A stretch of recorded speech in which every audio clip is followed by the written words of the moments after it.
there's no water dragons, like officially. They have all the other elements. Is it dragon turtle? Is it turtle dragon or dragon turtle? What is it called? What's the one that's like a big island? Yeah. I know what you're talking about. I don't know what it's called though. Put up in one of the critical roles. It's a dragon turtle. Dragon turtle, yeah, that's what it was. I can't remember if it was dragon turtle or turtle dragon. I kept saying it. Yeah, that's the one. We are live. We're live. Welcome, Hello, everybody. everyone. Hope everybody's doing well. Still good. Yeah, good. I want to thank everybody for joining us for a game of Dungeons and Dragons, and I'm your Dungeon Master, Ben. With me tonight, I have Bodhi as Reynold. Hello, I'm the guy that keeps everyone else alive because someone has to. Chris, These guys love dying. Chris as Jules. I play a person too. Sorry, I had nothing. I went totally blank. Jules does things. Joel as Mordecai. I'm just here to enlighten the world to the warmth of a fireball. And joining us for the game tonight, we have our friend Arctic Wolf. And Arctic Wolf, what is the name of your characters so we can look out for them? My name is Yoshiruke. Yoshiroke. Yoshiruke?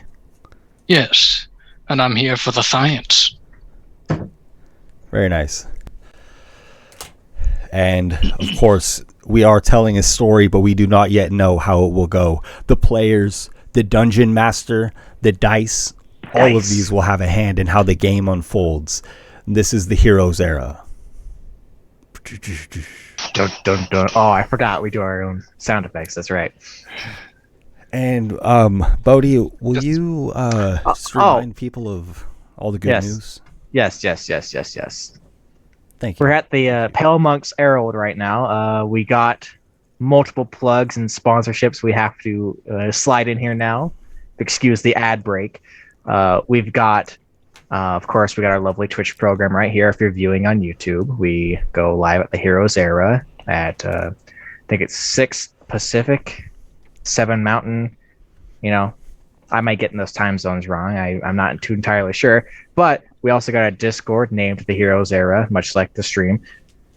We have a bunch of memes and we coordinate and we do one-shots. We have someone who... Oh. Really quickly, I just wanted to mention Mitch's upcoming character creation tutorial session. Sorry if you're already going there. I was going there, but you so rudely cut me off, Ben. And it is going to be based on Roll20. So it should be pretty helpful. I'm sorry. Go ahead, Bodhi. Anyway, before I was so rudely interrupted by this enthusiastic DM, we do one-shots and... we were coordinating and we helped our good friend Arctic Wolf here build his character through Discord before the game started. So there's a good plus. We could give you those cool tips, you know. We got our Twitter at the Heroes Era, much like our same handle across most other social medias. Might be an underscore there, here and there. We do supplementary campaign content there, you know, quotes, polls, the likes of who the death tallies. And we also got our YouTube channel named The Heroes Era, of course, because why would we ever change the brand? And we post VODs there that you are free to view at your leisure. And we have a podcast that is slightly edited, you know, taking dead air out and some, you know, rules looking up that some people may love, but most people just want to get right to the action. We have those on most podcast platforms. It's on Spotify as well if you are a Spotify user. And unless anyone else wants to plug their Twitter handle, socials, anything of the sort. I mean, if anybody for any reason wants to, you can find me at One Fierce Nerd on most things. I tweet about once a week, and it's usually a retweet of the Heroes Era. But like, you know, if there's more people there, maybe I'll say more stuff. Maybe. And I'm just waiting on the fanfic. Like, Make it Yes, happen. the fanfic and fan art of Fan art. Yes. Mordecai's juicy neck muscles that are holding up this man's Glistening. glistening, juicy neck Glistening. muscles. Glistening. Yes. And so we'll get to the game here. And last week, you all tied up some unfinished business on the main continent of Gira, on Thuld. And Yes. then you set sail for the western continent. You've been, asked to meet Brahms in Trikeshnia. And as you were sailing, a devil approached Mordecai and made something of an offer to you in regards to the mask that you've been cursed into wearing. That's right. I remember correctly, it was the taker of faces or the giver of faces That is right. has made me an offer that I literally cannot refuse. And so you essentially wear the face of one devil who has been starting to cause trouble for you and the party, and now this other has approached you. And I believe, was it the face of Belial? Belial? Something like that? Yes, Belial is the name of the devil whose face you wear. Do I know what he's known for?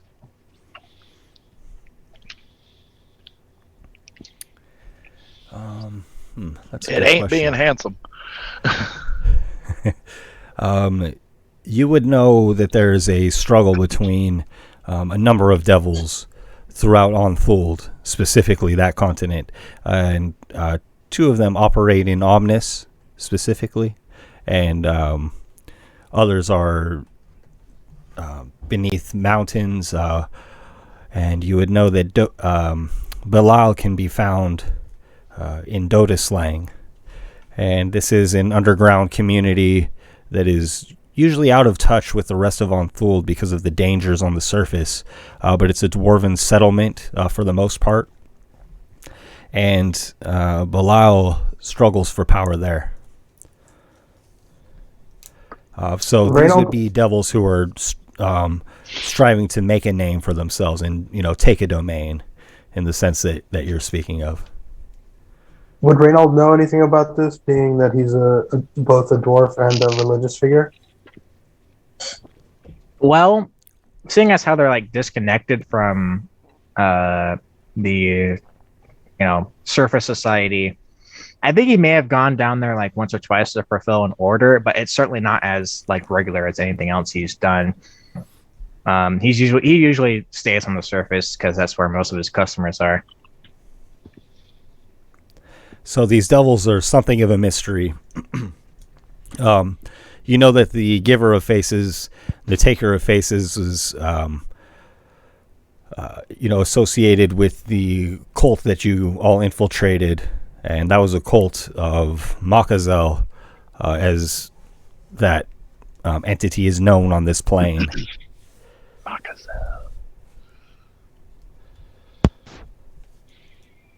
And so you had this offering that to break the curse, this other devil would help you remove the mask if you were to essentially imbue a source with runes that represent that devil, or that devil made specific to you.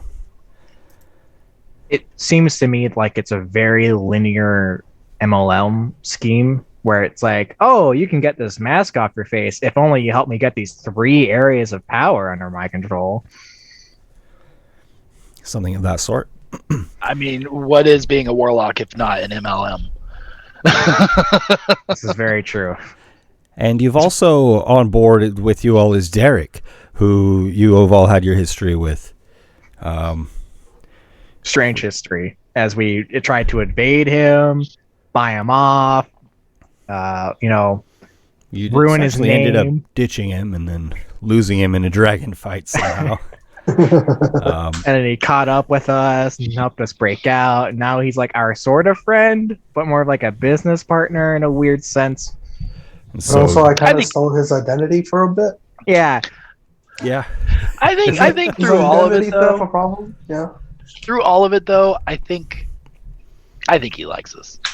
I think he likes us. Our status on Facebook is definitely it's complicated. Yeah. And of course, there's the captain, Captain Cannonball.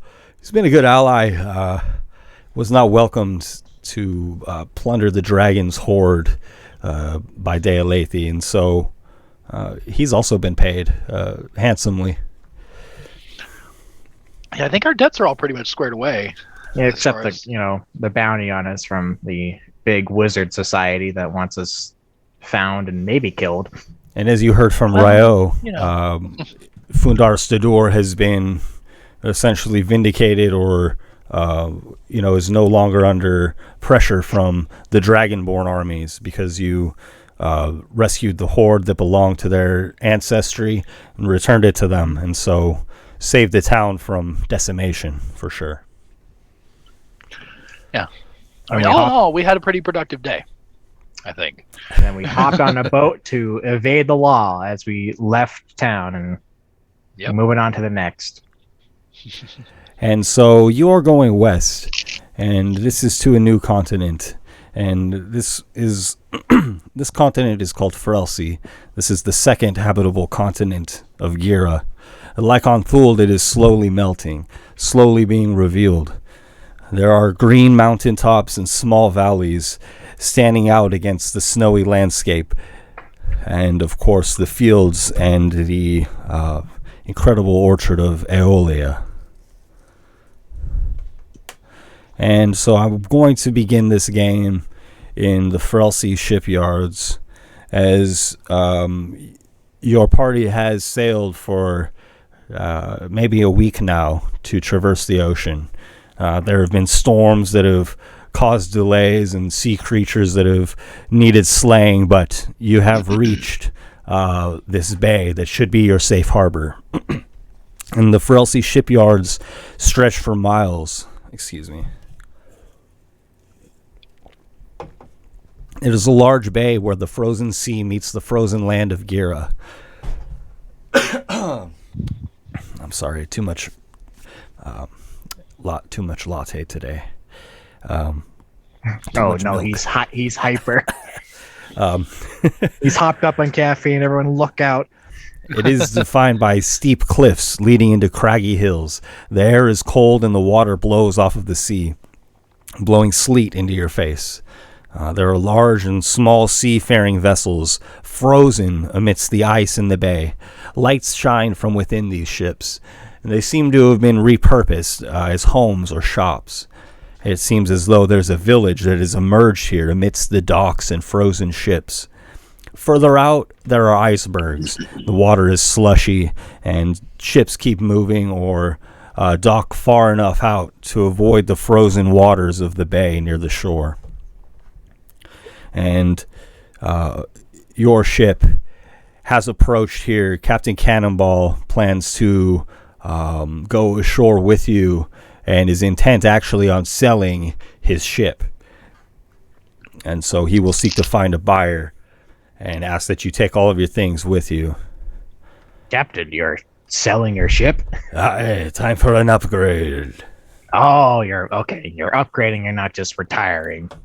No, I think I can get something nice in a game of chance.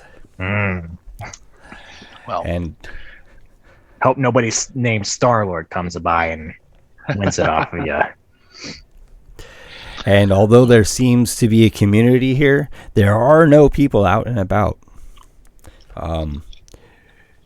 To go inland, you would approach a large cliffside. And so this is the party of Mordecai, Reynald, Jules, Derek, and the captain are with you. The rest of the crew will stay on the ship, and we'll go further out to sea. Mordecai, we might have lost you.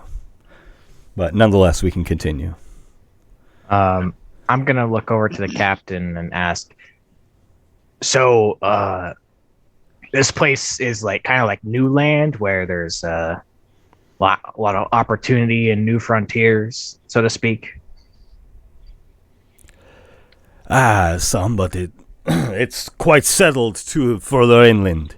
Mm. But there's good opportunity for me here. Let's say most people that go west don't go back east. It's not too easy. Right. Is there like a lot of? I'll just be straight up with you. Are those like we got people coming after us? Because I assume the captain knows, which is why he agreed to take us out. Like, so the wizards that are coming after us from Omnis, do they have like any presence here, or is this like different place, different government? Well, I know that the council sent the army here, but to be honest, I don't know much about the local politics. Maybe you'll need to ask around. All right. Well, good luck on selling your ship and getting a new big one. I'll be there if you want a Christianer with a good old fashioned bottle of rum. Me and my friends are gonna head inland and try. I'll meet you at Trikeshnia soon enough, but I think this would be the place to ask about a ship, so I'm going to stay here a couple days at least. All right. We'll be seeing you around, Captain. Best of luck to you there, Captain, and thank you again for everything. Aye, fare you well, all of you.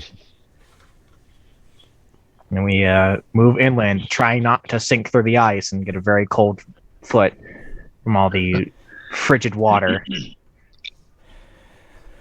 And this is a frozen bay. The ice seems to be quite thick, and there are docks above this water and below it as well. As you approach, you do see a person peering out from a dimly lit ship where the hull has been torn out as if to make an entryway. Will you all please make for me, as far as Jules, Mordecai, Reynold, make charisma checks, please? Charisma? Yes. Strange. Okay.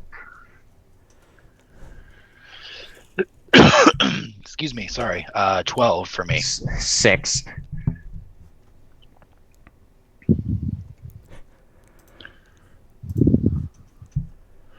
Not a charismatic bunch. Really, we really aren't. Usually, I'm more charismatic than this. Yeah. Mordecai's just having an off day. Excuse me. A thin arm draped in a dark fur cloak reaches out and points to the sky. And then the woman quickly pulls a thick curtain across the opening to her home. And looking up far above, you see a giant flock circling. Will you all please make perception checks, the three of you? Nah, we're gonna get eaten alive out here, aren't we? Now that's more my speed. See, I thought we were getting robbed. That's a 27. An 18.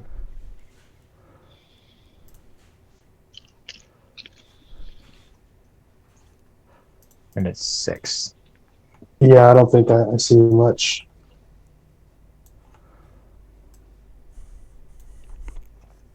Sorry, getting a few things organized here. Jules, Mordecai, you are looking up, but you're also being careful to keep your footing here so as not to go through this ice or...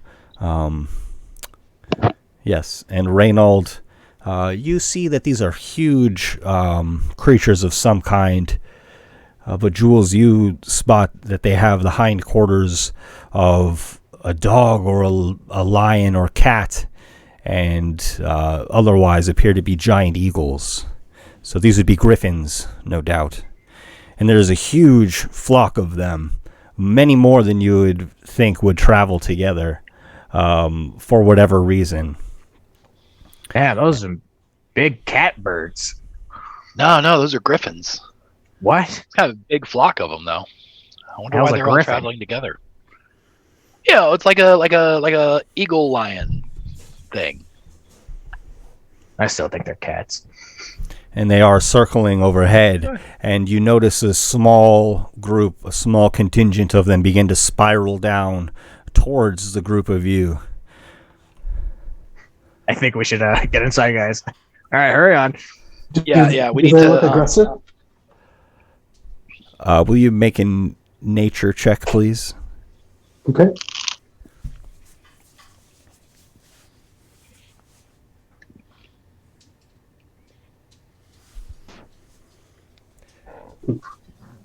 Excuse me. You can't recall much Kitty. about griffins at the moment, but they look hungry. Okay. Yeah, I'll be Oh, following you is right there- out of here. Let's get the hell out of the open. They're Yeah, flying. is there anywhere we can? I don't think we can outrun them. Well, No, I is don't there think anywhere so we can either. hunker down at? You can look around using a perception check, trying to find somewhere good to hide if you like. 21. And you see the wreckage of a smaller water-faring vessel, perhaps large enough for 6 to 8 people, made of wood, smashed up, flipped over. You might be able to hide beneath or behind it. Okay, I'm gonna grab Reynold by the collar and drag him with me and look at everybody else. Be like, come on, get down, come here, Why are you dragging me? because you're the slowest. I guess this is fair. How far away are they? The griffins? Yeah. The large number of them are several hundreds of feet away, but this group of them is coming much nearer, perhaps 200 feet away now. Okay, we're running. I'm gonna duck down in there with everybody else and try to hide. Okay. Yeah, same here. And then from Mordecai, if you're going to run, will you make an athletics check for me, please? Go easy on me. You know I suck at this. Remember, don't slip. You're the one that decided to take off running. Okay. It's a negative, so that's that. I'm going to go ahead and use Devil's Own Luck on this because I'm probably going to need it. Oof. Yeah, definitely gonna need Oh, that. oh god, he's slipping a little Put bit. 10 on there. So it's 10 going to be a D10. Okay. Roll that 10. Oh, he's gonna fall. Woo! Okay. That's better. And as you're losing 17? your luck, that extra guidance comes, and you are able to regain your footing on the ice and snow. And you sprint away quite quickly, much more quickly than is typical for you, Mordecai. Sometimes it's worth making deals with devils. Yeah, it's worth it. I don't think it is. As Mordecai I'm sorry, sprints did you just say devils, plural? Got more Devils. contracts and that coat we don't know about. Devils. As Mordecai sprints forward, you see that you can use this as a diversion to advance, using cover from various wreckages or establishments. And so, can I have from Jules and Reynolds stealth checks, please? Jules, I'm sorry. Hey, What? look at that. Okay, I have to 21 roll. Jules, 20 Reynolds. I have to roll again because I do have my chamo on. I didn't have it marked. Oh. It didn't automatically do disadvantage. All right, come on. So this is first one. Wait, don't you have the new scale dragon armor? Oh, I think I do, don't I? It gave it to you. I can't remember if you put it on. Yeah, I Oh, think no, you did. I have You've it been on. wearing it. Oh yeah, so it's that 20 then. I forgot that it's different than just normal chainmail. Does scale mail not impose a penalty? Well, I guess we'll see. We'll look real quick. Because I have Sorry, I it feel like I marked. should know. It is 'cause when medium armor. Yeah, because when you have No, scale mail is a stealth disadvantage. is it? Yeah. Oh, yes. it And is. but you have a certain you have the what's it called? The dragon Scale. Dragon scale. Yeah. Oh, the point is That's crashing. a different item. Good point.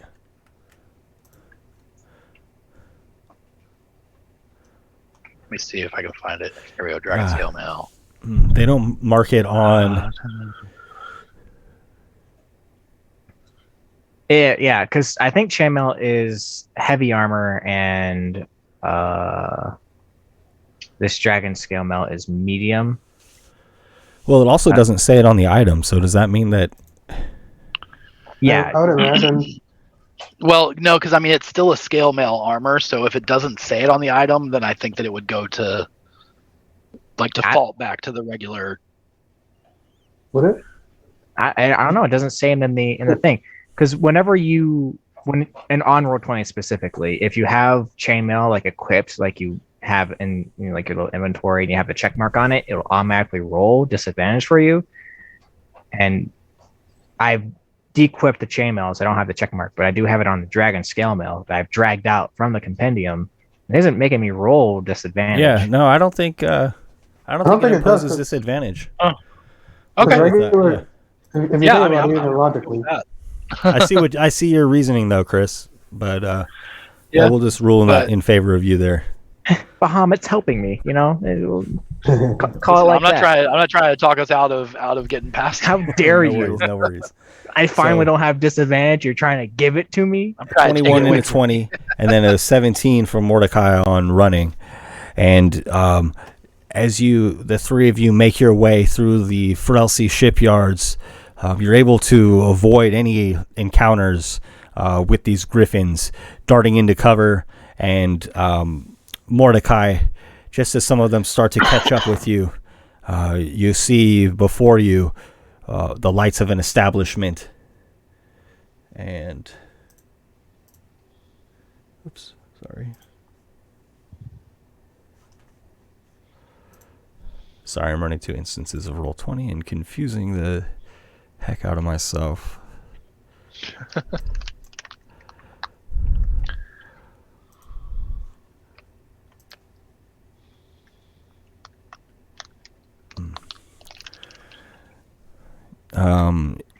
You see what appears to be an establishment at the base of the cliffs, and you're coming upon it rapidly, getting very near. And 2 dwarves step outside with crossbows and fire them in the way of the griffins, and the griffins retreat before attacking you. Jules and Reynold, you join Mordecai there at the door of this tavern. Well, come on in, the dwarves say hurriedly, holding the Thank you, door, lads. pointing their crossbows. As we start heading in here, I'm gonna fire off our psychic link. Okay. Get that set up between us. Okay.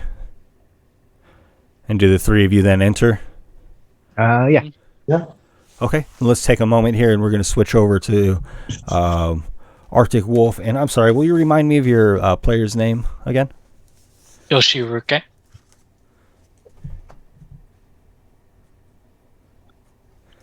Okay. Or you can call me Monet. That works too.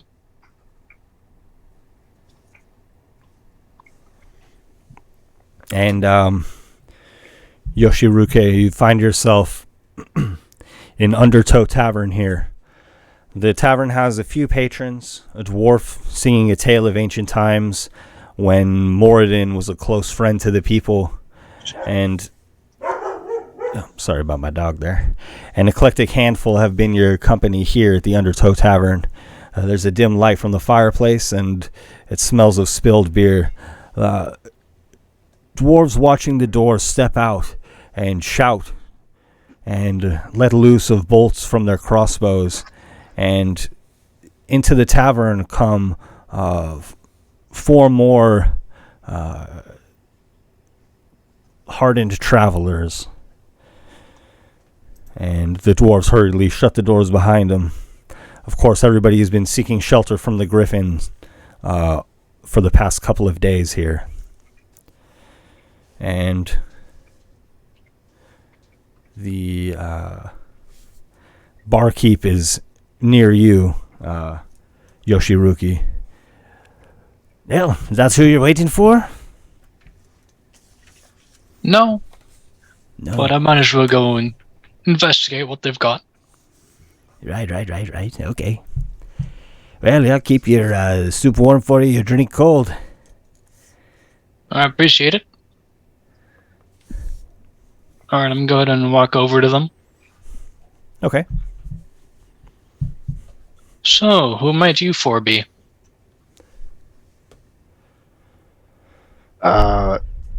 Reynold like turns around. Us? Yes, you. Are you sure? Yes. Well, we're trying What's not your to meeting? die by griffins, so we've come to take shelter here. First time? Yes, first time. Never Sounds What seen about a your two friends there? Well, fucking elbows Jules. Talk to him. What's that? Talk to him. Tell him he's asking us our names. You're gonna be so dispolite in new company. Oh, sorry. It's a lot going on here. Julian, yeah, you can call me Jules. It's nice to meet you. Nice to meet you there. Hey, my name's Derek. Nice to meet you. Oh yeah, here's Derek. Yeah.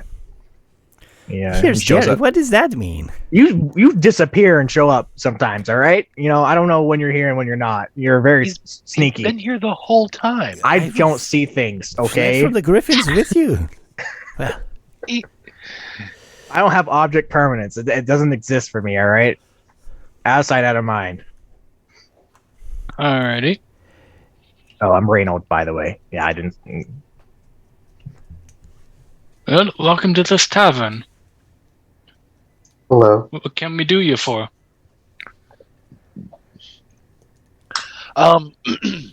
Well, couple of things. We're first of all just looking to get a little cover from these griffins, and also something smells delicious. Is that like a stew going?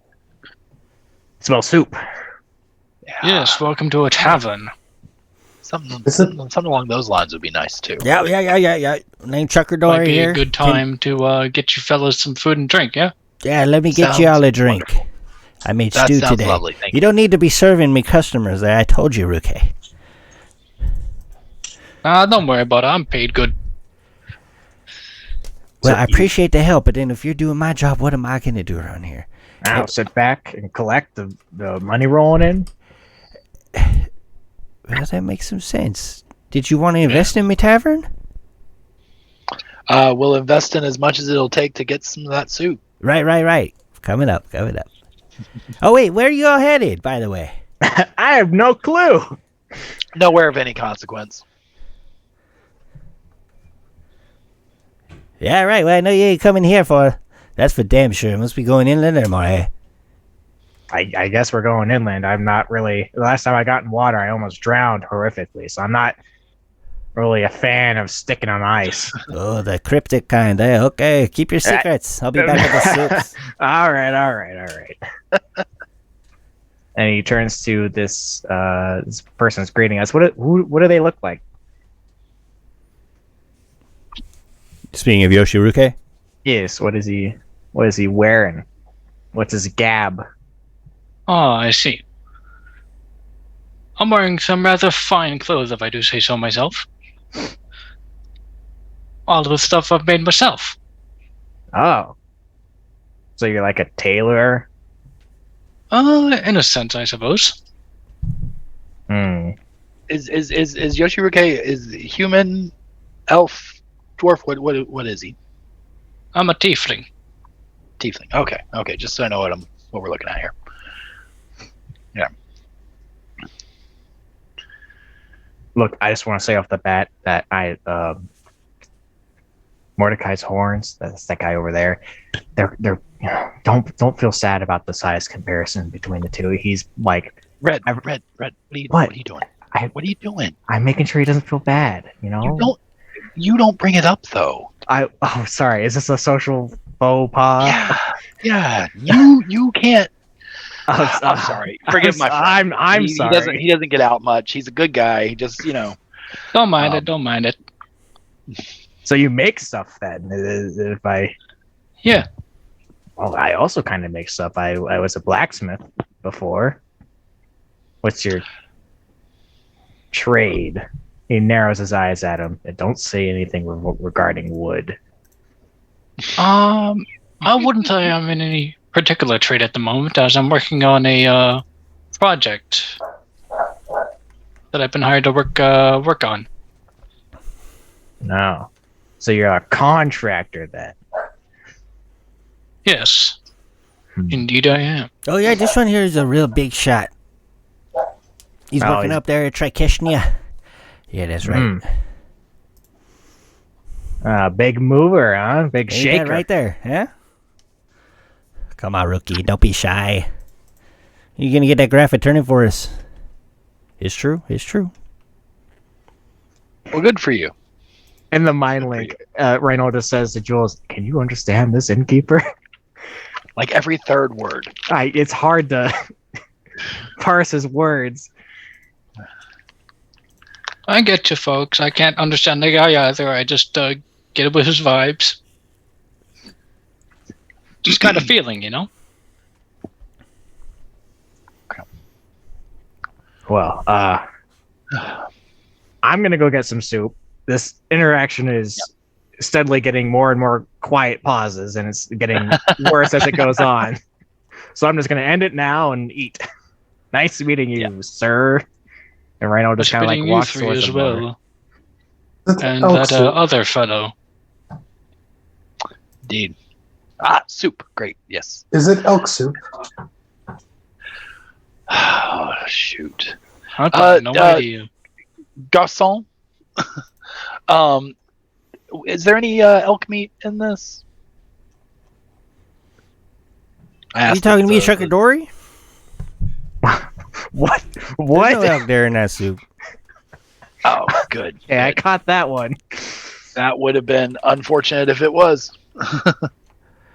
No. That ain't no elk there. Nope. Yep. That's catch of the week, though. It's good. It's good for you. Fish. Okay, as long as the catch wasn't elk. Hey, just wondering there, do you have word of Commander Brahms?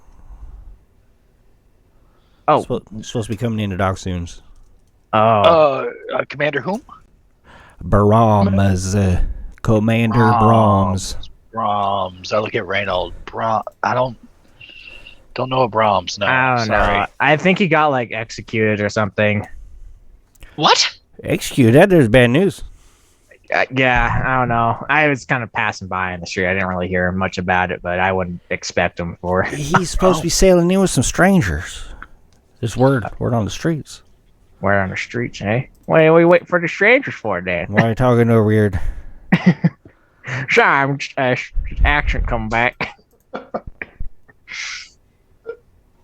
Look, I'm sorry. This is greatly offensive. So he's dead.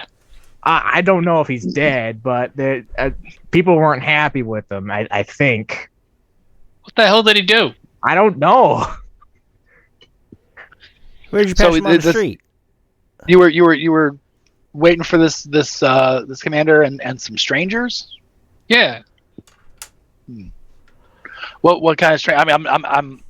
Yeah. Do you just even have a asking if description? we've seen any? Yeah.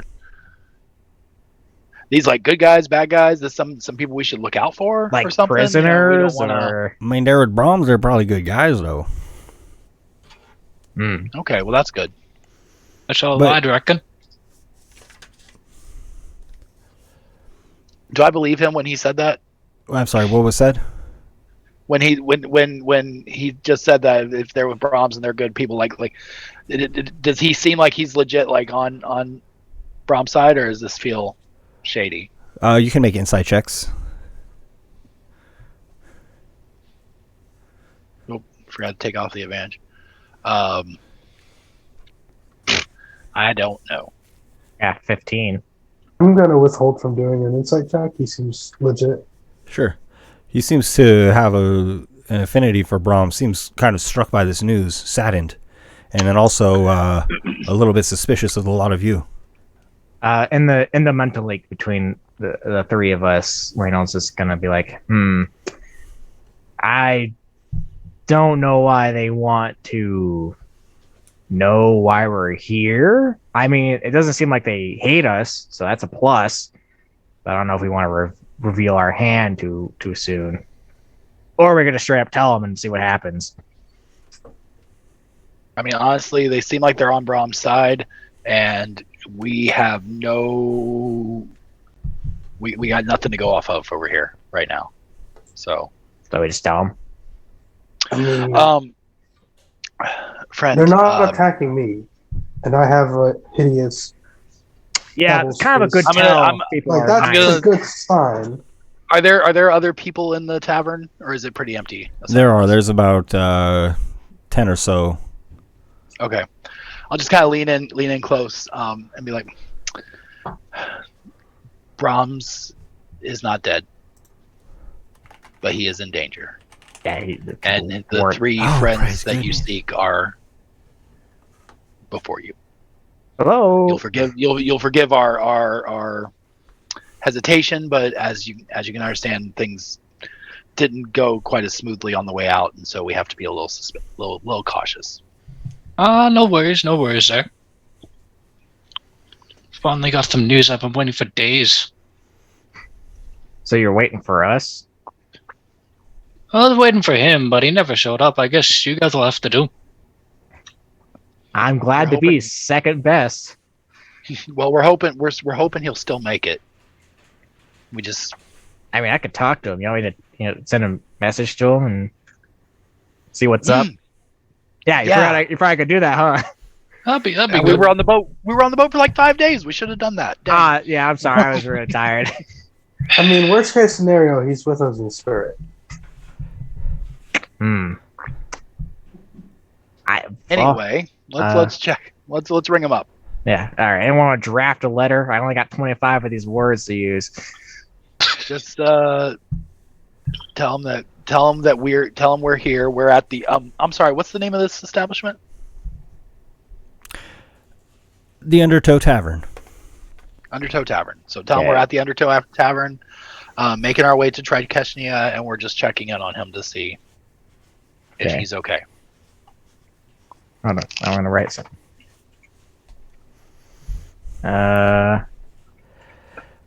This is an exciting bit here. We're going to reach out to Brahms himself. Yeah, you see Reynold pulls out a notebook and starts writing down and crossing out words. I'm drafting a letter right now. You'll have to give him a minute. He's a bit of a perfectionist on this sort of thing. You know, this man here, he worked with Brahms. It's true. It's true. You worked with the man, eh? Indeed. Bit of a big deal over there at Trikeshnia. Hey, what's your name, friend? We never caught it. Yoshiruke. Yoshiruke, okay.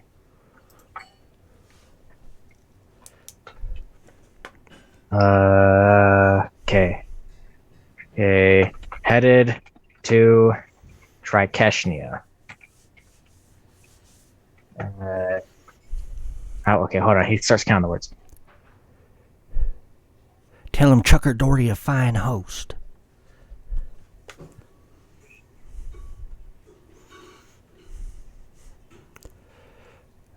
Now, it looks like a lot of you are carrying a little bit extra coin. Are you sure you wouldn't like to rethink that investment? You see what a fine place this is. Sorry, what was your name? I'm going to do the whole say hi thing. Chucker Doherty. Chucker Doherty. Okay. Chucker.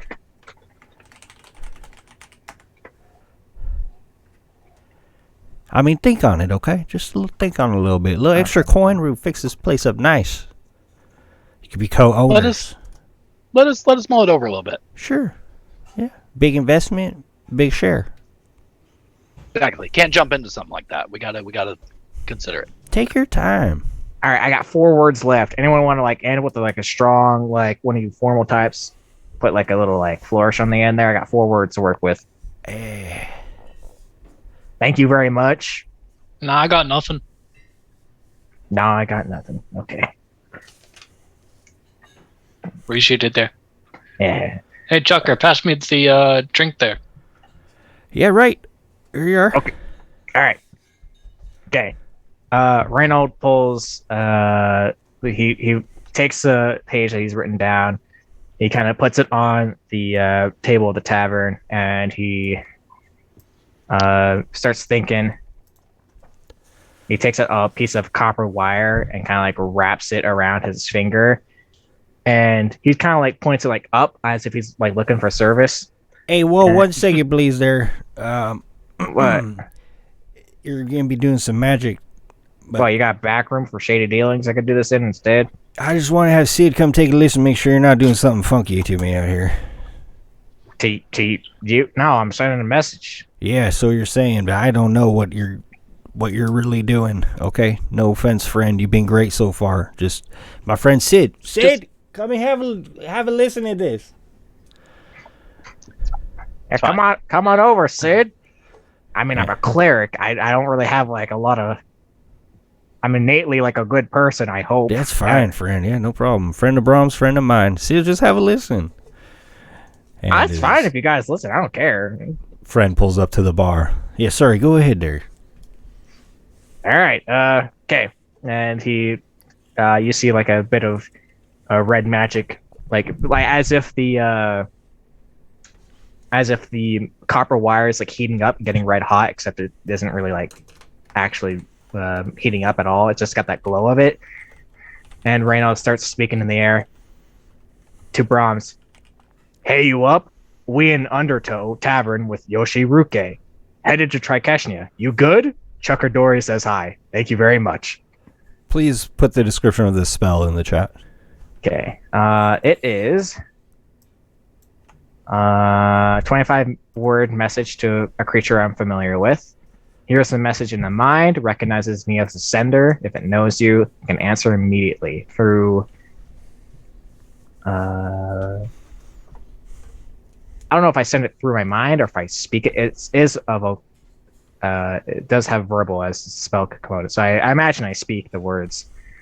Locked below Omnis to stand trial in 2 days. I will surely be killed or banished. Stand trial. I just love the message started with "Hey, you up?" Yeah. Hey, you up? We'll die in 2 days. Gotcha. Hey, Chucker, pass the soup now, will you? Yeah, I mean, do you want something a little better? Oh, what you got? I just love some fresh meat there for the occasion, you know. Got good and bad news here at Browns, but something to celebrate at least. All right, don't mind if I do. So, Reynold takes in the message and says, "Oh, so he's gonna die in 2 days. Seems like." Hey, well, cancel that good news there. They're holding trial. I punched him before we left. I thought it would help. It didn't help. I know. What Yeah, at least it made you feel better. It was in the moment. All right. I thought to do something, but no. He's in a bad spot. So unless anyone's got some crazy good magic to break him free, that can span a 7-day journey across the ocean and back. Dang. I don't know if there's much we can really do. Well, he was a good man. We should prepare for his funeral. Oh, he may die.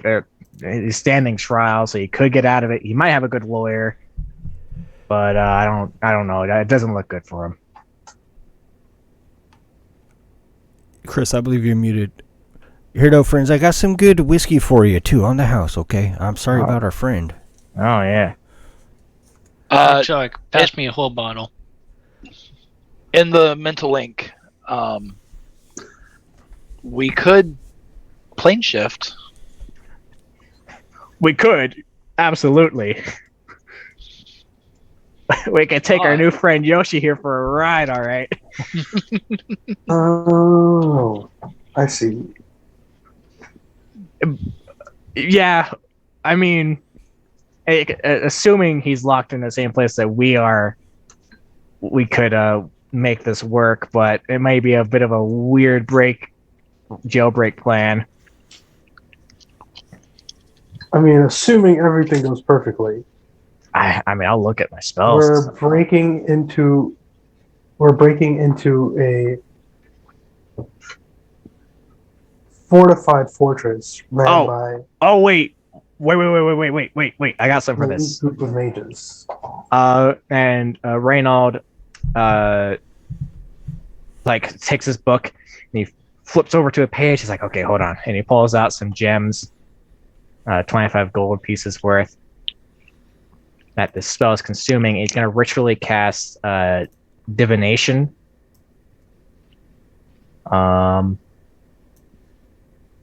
And what that's going to do is I'll post into the chat real quick. I'm just taking away my spell components that I have right now. Divination as a ritual, which essentially I make an offering. I ask my god about a specific event, goal, or activity to occur within 7 days, and I get a truthful reply. However you want to make that reply is up to you. Okay, and what is your question? Will Brahms die after the trial?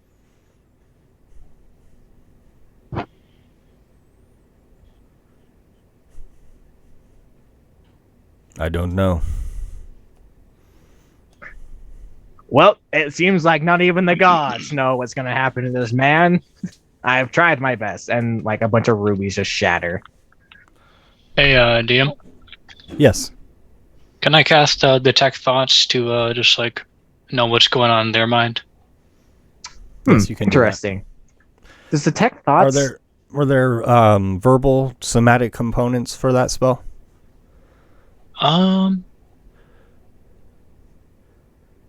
It'll just put letters like V, S, or M.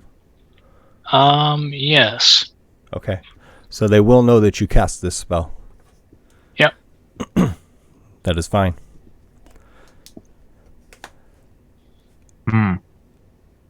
Would that pierce the mental link that we have? Is he tapping the phone right now?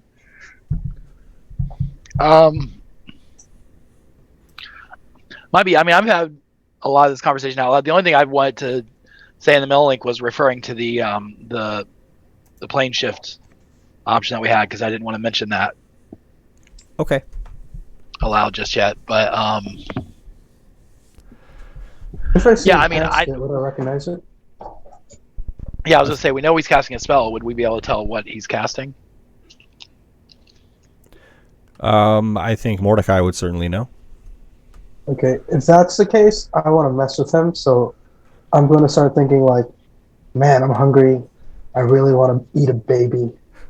What in the world? Whoa. I just want to Are you mess with him. broadcasting that to us? Yeah, or- do we also hear that? Like, why the... What? Maybe. I think so.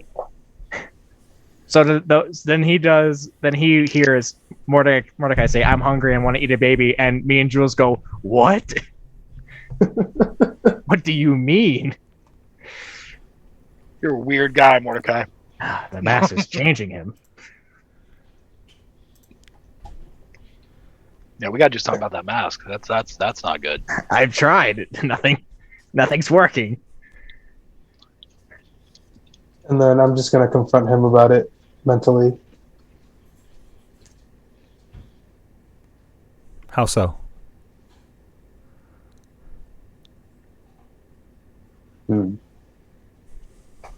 If he can detect his thoughts and he can just think, I know you can hear me. I know you can hear me. You can hear my thoughts. Oh, You should I know that. But you should know I'm not alone. But of Yeah. course. There's another. Indeed. It isn't me who you should be afraid of. Is that so? Yes. There are things in here that you should not see for your own good. and I'm going to try to intimidate him. And it comes from a genuine place of care because I don't know if this devil can do something to him through this mental link.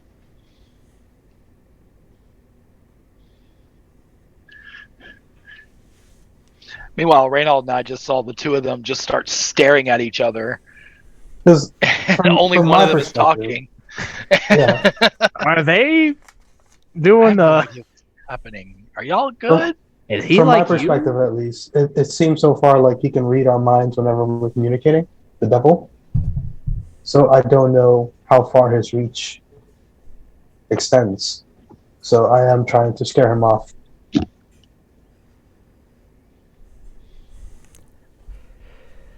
Wait, so am I hearing all this?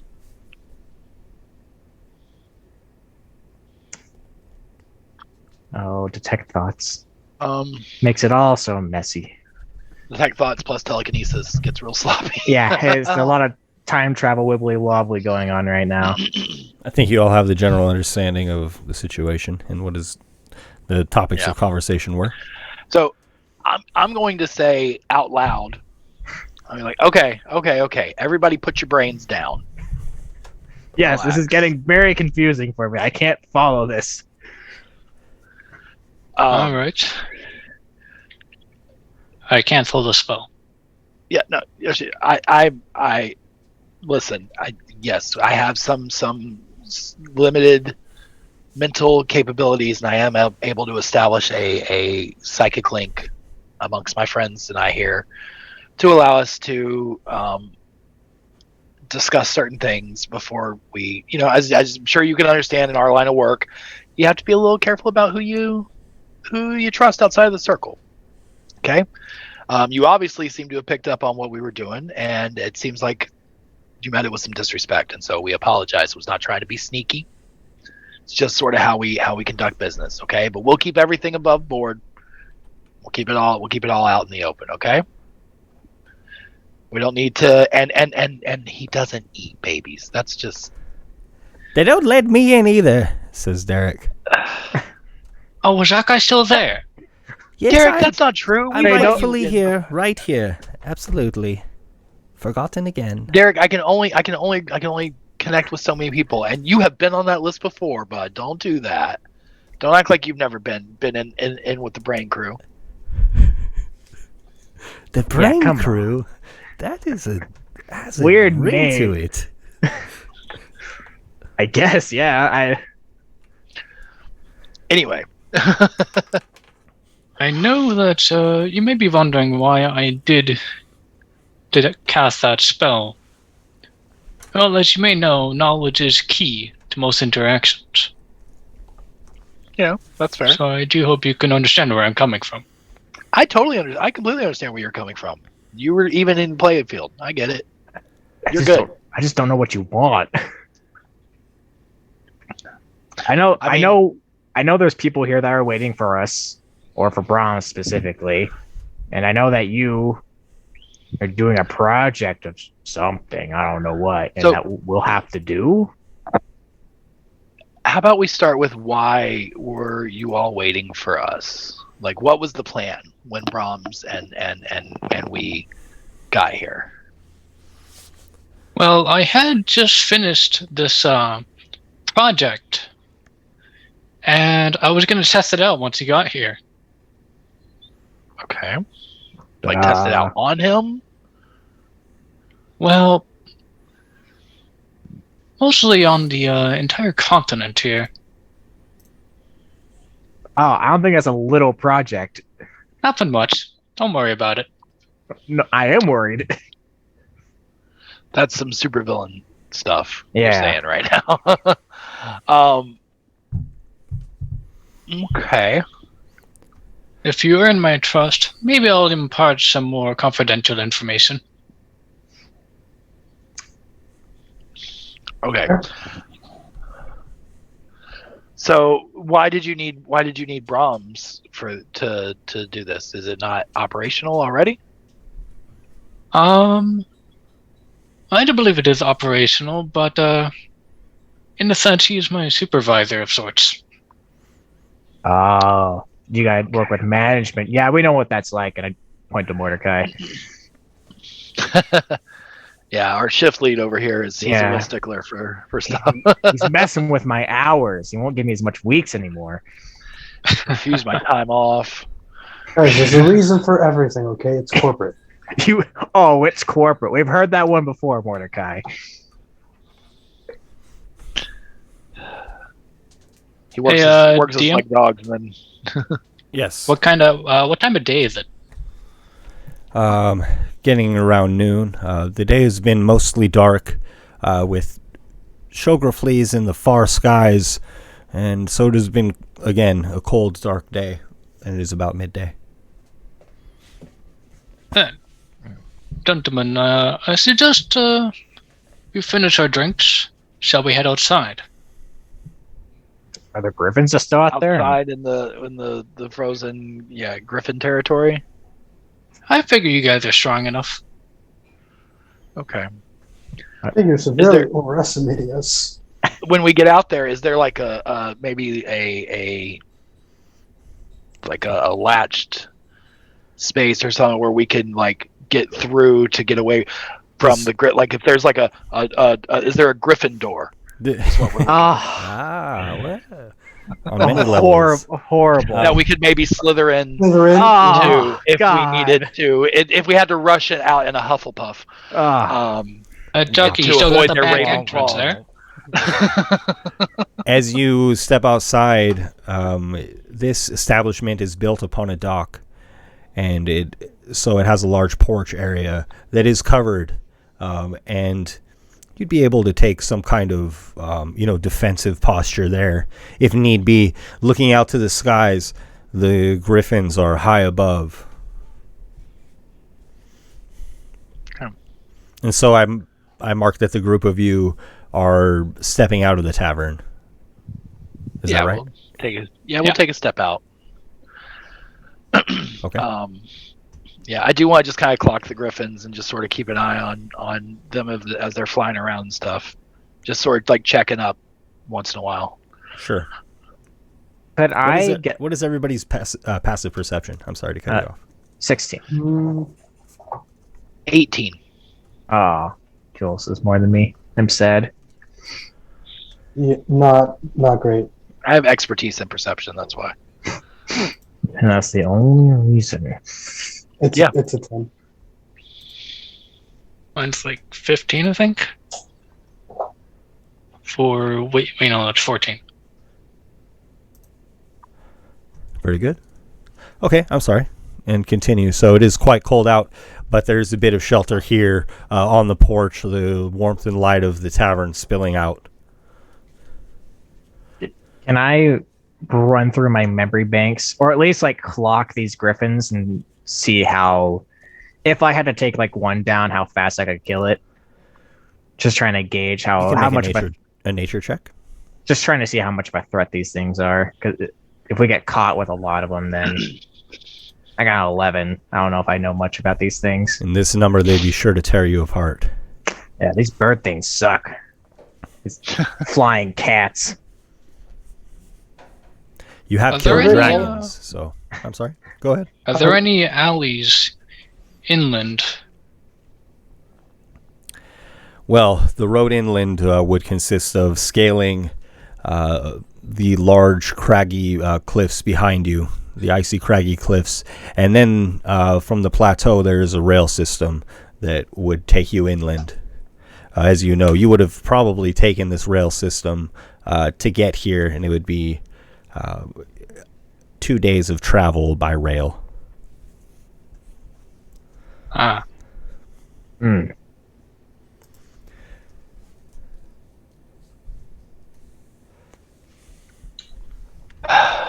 right. So I guess we take the rail system, and in that time, Brahms is probably dying by execution. I mean, are we just Bahamut do don't we just leave know. Brahms to I mean, I'm okay with that. I asked Bahamut themselves, and they said, I don't know. So, Well, I mean, maybe he gets, banished. That's like the best case scenario. Yeah. I mean, we could talk to him. We could communicate him with him, and we could find out where he's at and pick him up. If he gets our same fate, he'll be If sent he out gets without any banished. weapons. Without any weapons, yes. Arguably, he's a resourceful guy who could probably survive a couple of days. Yeah, he's like a general, isn't he? That's enough time for us to find him.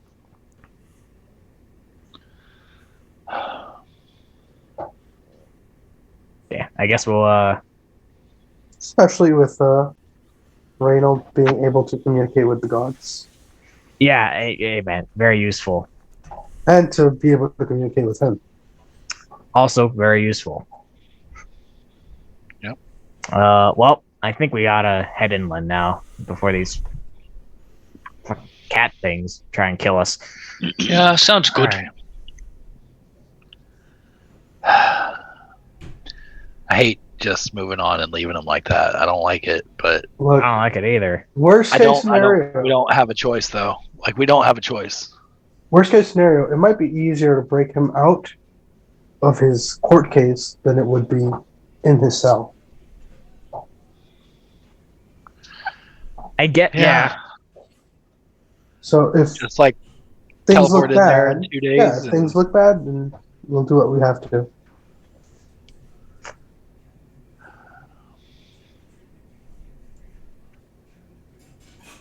Okay, well, let's see. We'll check in. Maybe we can check in with him, pretty regularly over the next couple of days, just to find out where everything's at.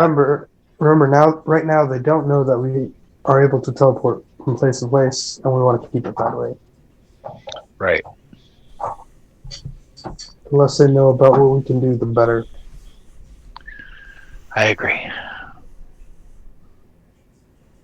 All right, Yoshi, show us the way. You're the local here.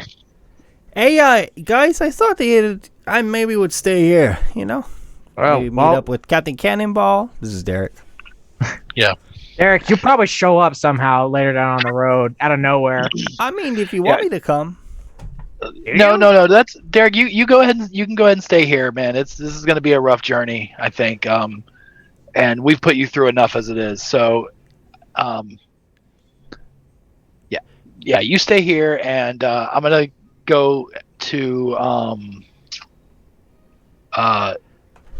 Yoshi? Chucker Dory, and I'm gonna say, I'll tell you what.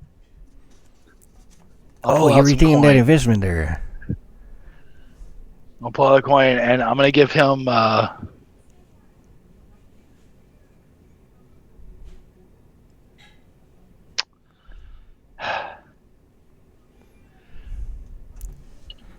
Now, am I buying a level of ownership within this business by doing this? Well, it depends on how much coin you're going to shell out there. I mean, a certain amount could keep you a nice room on reserve, keep it nice and fresh for you, suited up nice, or a little more. Could maybe, if I could expand, I'll get you some profits. What do we have to work with here? Okay, well, what kind of investment are you looking for? Well, I got some fishing boats out there. I could get a bigger catch, bigger haul. Get some better on the menu here than maybe bringing some of them rich folk.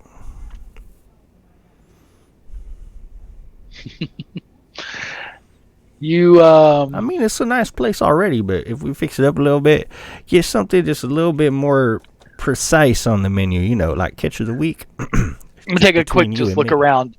I'm gonna take a quick look around. Is it actually a nice place?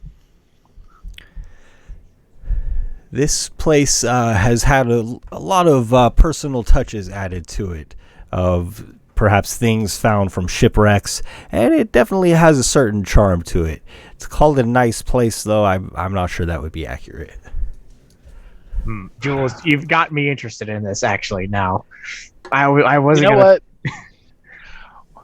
What the heck, Chucker Dory? I like your energy. I like your enthusiasm. Here, I'll tell you what, and I'm gonna give him 100 gold. Hi. Hey. Like, why don't you take that? And here's what I want you to do with this. Okay. Here's what I want now as a shareholder. Right. Okay. Indeed. I want you to look into expanding that menu. Okay. I want to the decor and everything that you have here is great, but there's no theme to it. It's all very hodgepodge. All right. So we need to streamline it a little bit more. All right. Get it a little bit more coordinated, color coordinated, however you want to do it. Okay. But let's just get the layout a little bit.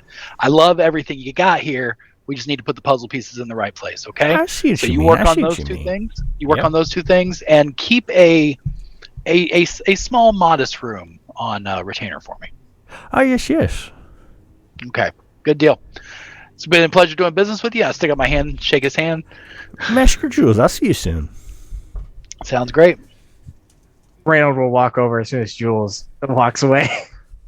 And he goes up. And I'll point over to Derek and take care of my friend while he's staying with you. Okay. Right. Okay. All right. He can use my room. Come on, Chuckador. Here we go. Now, I was a businessman. I had my own shop, blacksmith shop. Well, all right. You Let's know. talk businessman and businessman here. All right. I'll invest. I'll give you some money Oh, for maintenance fine, costs. fine. For not just like how much do you think it would take to expand to another shop, to another tavern? I mean, I kind of like this ballpark. place here. Make it a little nicer, maybe, but it's a good location here. I know, but like, So you work out of here and you hire a general manager for the other location. yeah. Oh, like two. Maybe one up top by the station. Yeah, there you go. Now you got the people down here, you got people up there. I mean, that's a lot of work, though. I know, but how much would it cost, do you think? I mean, there's places up there I could get pretty good prices for. How much are you looking to contribute? Look, I tell you what. All right, I'm a seasoned blacksmith, and I do fulfill orders for, some of the rich folk that want some armor or weapons and such. But I have done tools and maintenance and stuff like that before. Right. Smaller jobs, but Well, I mean, you're looking for a job or you're looking to invest? I'm looking to invest, but I'm also offering my services as well. I'm going to give you 75 gold right now that you can use to spiff up this place and, physically expand it. Get more I'd appreciate tables, more capacity in here. More room and such. Maybe insulate it a bit more. Get some more good heat in here.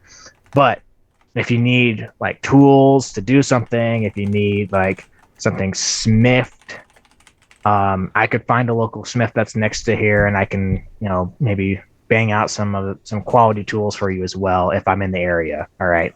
I may not be available all the time, but if I am, I'll offer to help you, and I give him 75 gold. Oh, well, that's a mighty fine investment. I'll keep a room ready for you, too, Mr. Reynold. No problem. You know what?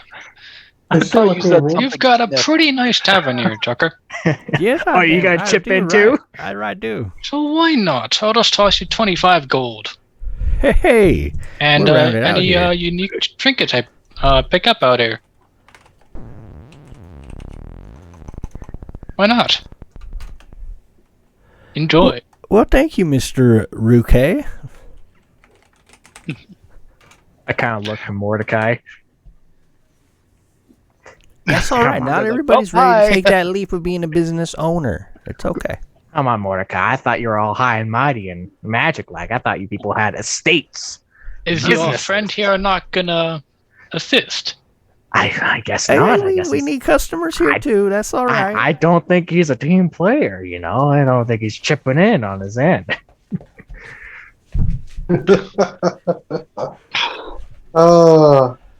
Now, don't push him to anything here. It's fine. I see a future in you. I want to invest. I want to invest in you. In the person, not the business. I see. He's looking for Now, this I comes see off a great little potential. concerning, man, with the devil mask saying that to you. Why don't yeah, you that is just, a little concerning. Would you like to make a deal? Oh, no. Ah.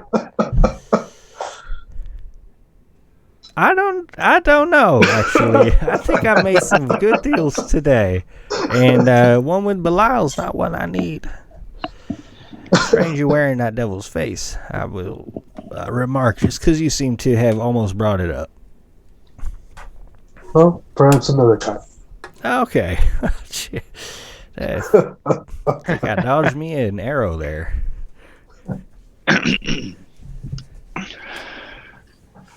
All right. Well, we're out. We're off. We'll check back in on our way back through here, Chucker Dory, and see how the progress is going. Okay. Right. That's a good swordfish for you then. Sounds amazing. And as we leave, Reno just looks to the others and is like, "It took so long, but finally, we managed to somewhat start a business." At least invest in one. I'm a little heartbroken. I know. He sure took the devil deal. You know, the funny part was I was ready to offer 1,000 gold. Oh, he missed out. The door shuts behind Chucker Dory. Hey! You hear him celebrate for a moment. Oh, if only he sold his soul. Again. Could have been. No, we're Could have never been. seeing him again. We're never gonna 100%. see that guy again. No, this is a one and done. I'm afraid. And I'm very serious. I was very willing to offer 1,000 gold. I have no use for gold. I could buy. I need that for spells, man. You seem to make him quite nervous, Mordecai. All right. Yeah, let's start hoofing it inland. All right, And let's so- start heading towards the station, shall we? Yes. And right. Yeah. to do this, you will need to ascend the hill. The cliff is icy and slick. Oh, and I'm sorry, Chucker Dory leans out the door. Hey, where do you advise you go up the hill? The fungus growing out there is big white mushrooms, like real big, looking like igloos. They're magical. They hide you like. Might keep Have you you- covered from them griffins if you have you can tried find them eating yourself. them? What'd you say? Has anyone tried eating them? They don't have like good texture. You might try. Is it like a magic mushroom that you eat and you start tripping, or It's like a big mushroom. I mean, I'm just saying people you are don't want bored. to sit under them for too long. They say that weird things happen. Oh, so you can There hear it them is. something probably. All right, gotcha. You'll probably be all right though. You gotta sleep Anyways, on your thanks pillows. guys. All right, Door bye, slammed Chuck and behind Dory. Well, watch, he's gonna pop up for a 5th time down the road. 6 months from now, we're gonna be playing and walk into a tavern. We're gonna get, like, an envelope. sitting there. It's gonna be And- like the Poke Centers. Like every time you go into, there's one of them. Yeah, As I Just all said, cousin. the cliff is icy and slick. Here and there, rocks jut out, but they are cold and frozen too. You'll need to ascend carefully, and you will also want to avoid being spotted by the griffins. So for this, I prepared like something a little bit different than how we usually run encounters. But so this is kind of like an abstract depiction of the cliffside that you'll need to ascend or scale. I'll try to get it pictured here. And so I have marked here, base, first cover, second cover, and peak. And so essentially this is going to work like a skill encounter of sorts. Because there is the looming threat of the flock of griffins flying overhead. So before sorry, go ahead. before we start climbing, Raynal is going to motion for everybody to, get some cover away from the birds, and he's going to start ritually casting a spell. No idea if this is going to do anything or not, but it'll be essentially free, just 10 minutes. But he's going to ritually cast Water Walk, and he's going to put on everybody. And for an hour, it's Water Walk, but it also says you can walk across snow as if it's a solid surface. Like solid Okay. ground. So I don't know if that's going to help us scale the hill at all or not. Certainly may, huh? But that's just what I wanted to do. Okay, and if you guys would do me a favor and pull your tokens out and put them on the image left of where it says base. And to pull your token out, is it from your character sheet that you pull your Yeah, image? it's where you would click on it to open it up, and you just click and drag. And it should come out.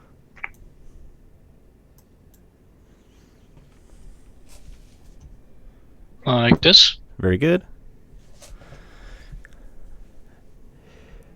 And so before we get into this, actually, I want to take a short break here since we're about midway through the game. We'll pause for 13 minutes or so and come back at 7:40 Pacific. So the adventure will continue then. Spells. He doesn't have any that do damage, so we're fine on killing this guy. Just want to play the game, man. What in the world? Well, welcome back, everybody, on that note. Hi, we're planning to kill the new person. I'm not sure what's happening. Don't But, tell him yet. Well, then I'm gonna haunt you from the grave, and I'm gonna go tell Chucker about that.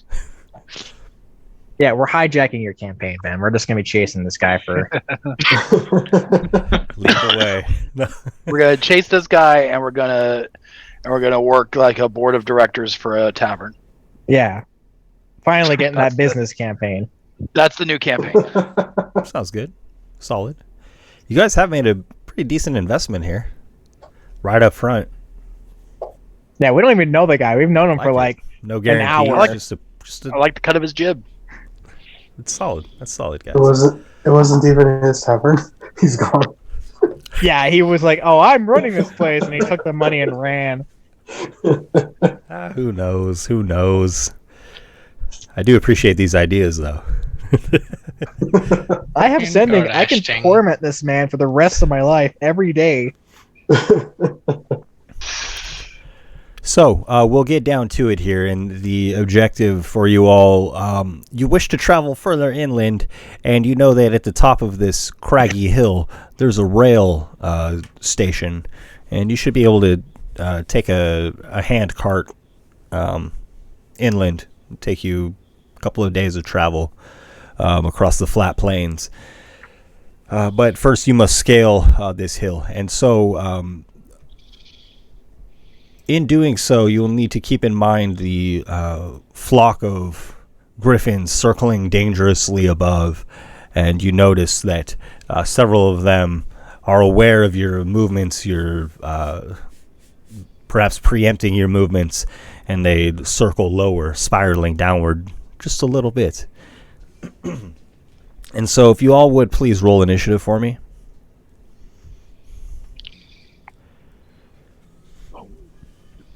And 18. Initiative. I got a 17. Oh no, It's a whole 7. I got a 2. A good first roll. I'm sorry, who got the 18? Ray. I did.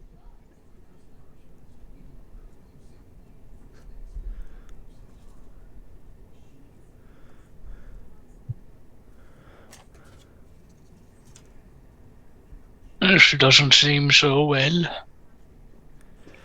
And so what we're looking for here is success in scaling the hill and perhaps avoiding the griffins in doing so.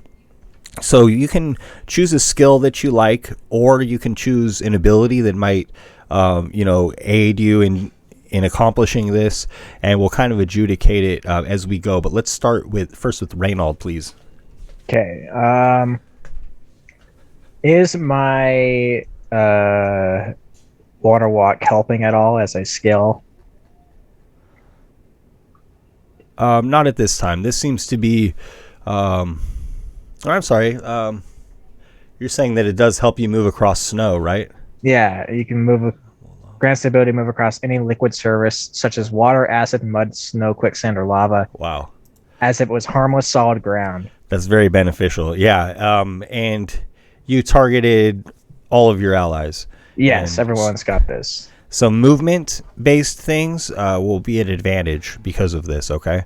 Okay. I would imagine like just sprinting straight up would be like athletics.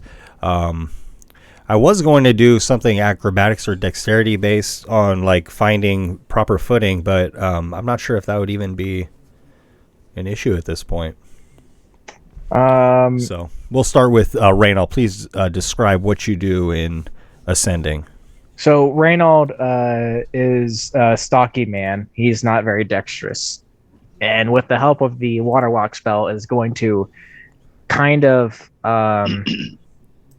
use the magic to propel himself upwards away from the snow in a way that's like giving him forward momentum. And he's going to use his athletics to try and basically powerhouse it up the hill as quick as he's able. Okay. Athletics with advantage. I got a nat 20. Wow. Okay. And I'll adjudicate these after everybody's gone, because I'm assuming everybody's acting kind of at the same time. And so next is Jules. Okay. So Jules is going to...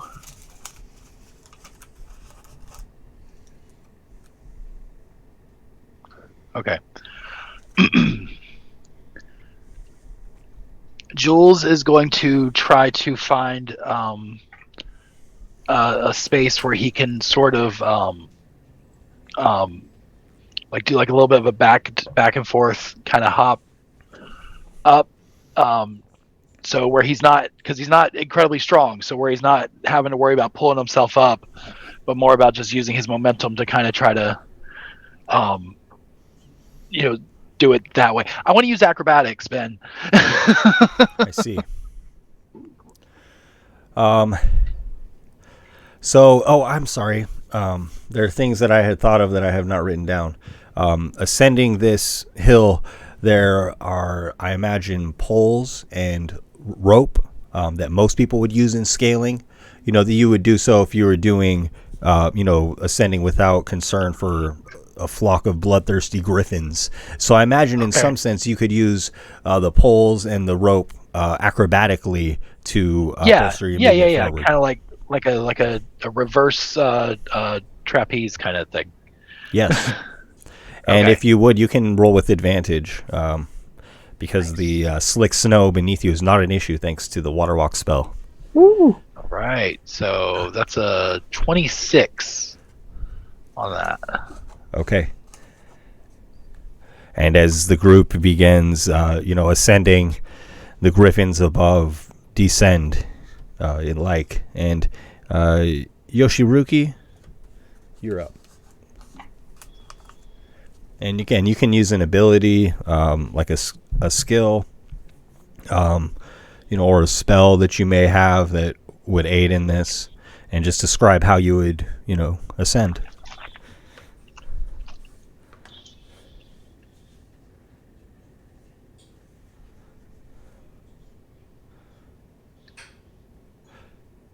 Arctic Wolf, are you with us? Yeah, I'm here. Okay, I'm gonna quickly just put down my backpack and pull out my homunculus servant.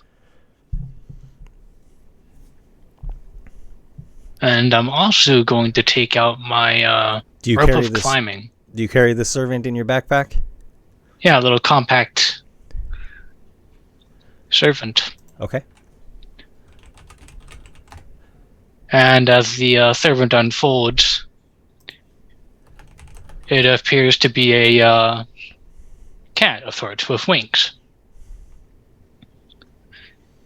And so I will tie the rope of climbing to the servant and just have it fly me up.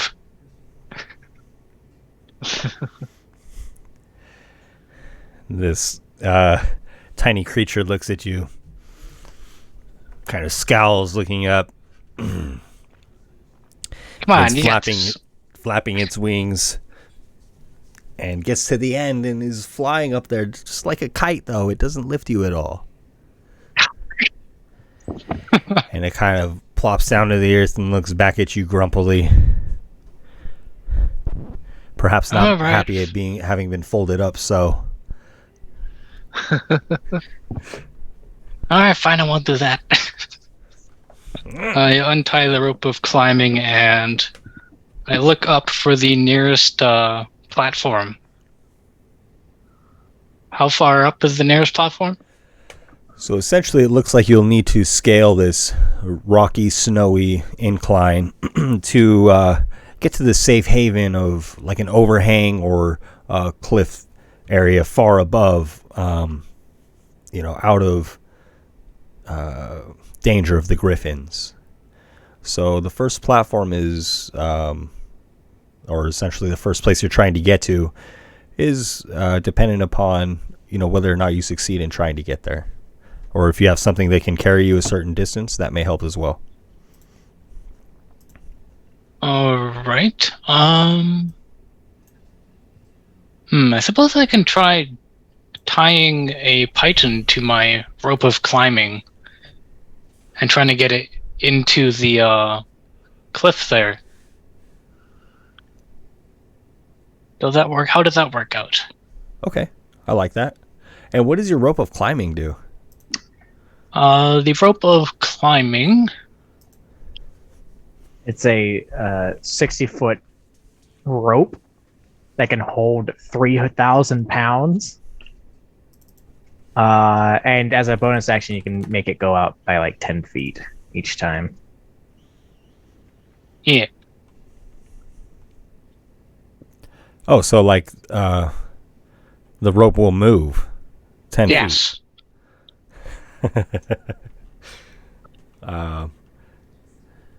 You can tell it to knot, and with knots, it shortens and grants advantage on checks made to climb it.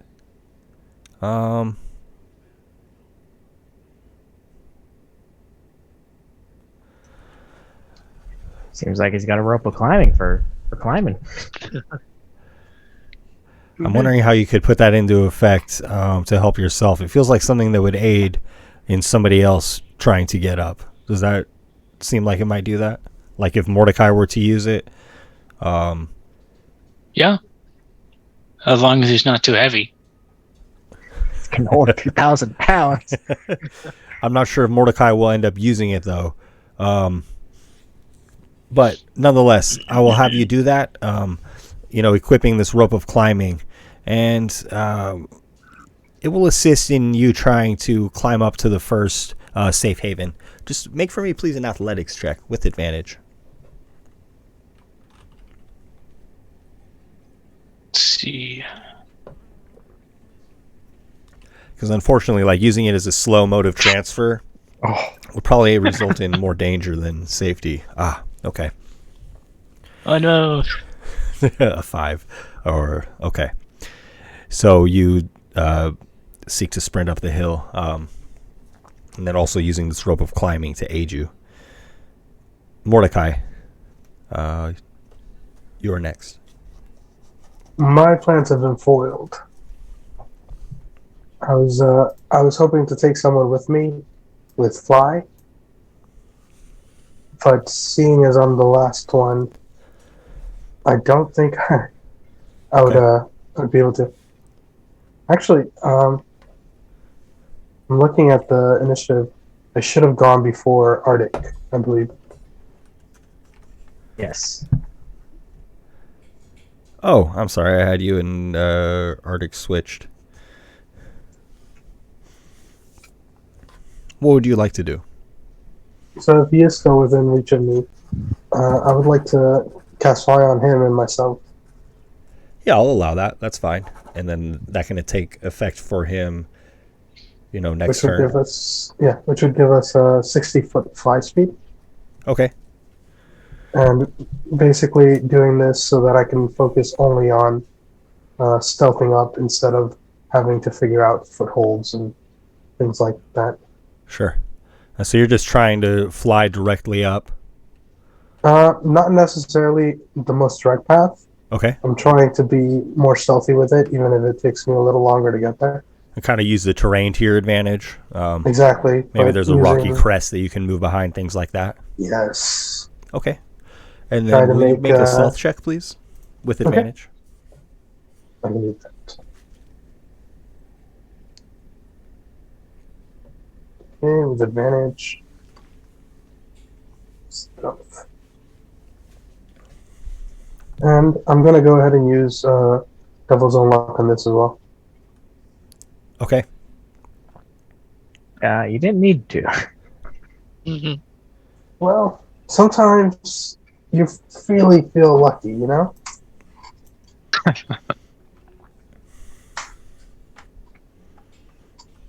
Ooh, 29. Okay. Excuse me.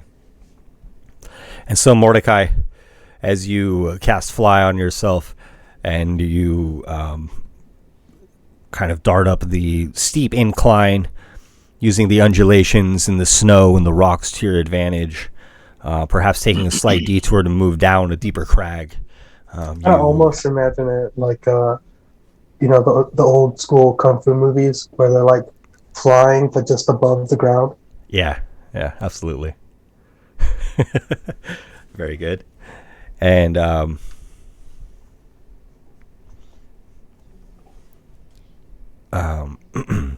Jules, you use the ropes and the natural path or the man-made pathway or route to your advantage, and just nimbly are spinning your way up there. Am I imagining that correctly? Yeah, basically. Okay. It's more impressive than that though. It's really cool. Much more impressive. A lot more kung fu moves. Yeah, ninja it's very spinning. yeah. He Very, cartwheels like, up one time. Crouching Tiger. There's a place where the snow is very steep, and one of the steel poles is basically just sticking out. You use the rope to, flip yourself up while ascending, and gain especially quick passage that way. Reynald, you're just sprinting straight up, having cast Water Walk, relying on that magic. I'm literally just hiking. You know, I got a ring of warmth on. I don't feel cold. Snow isn't slippery. I'm just walking up a hill.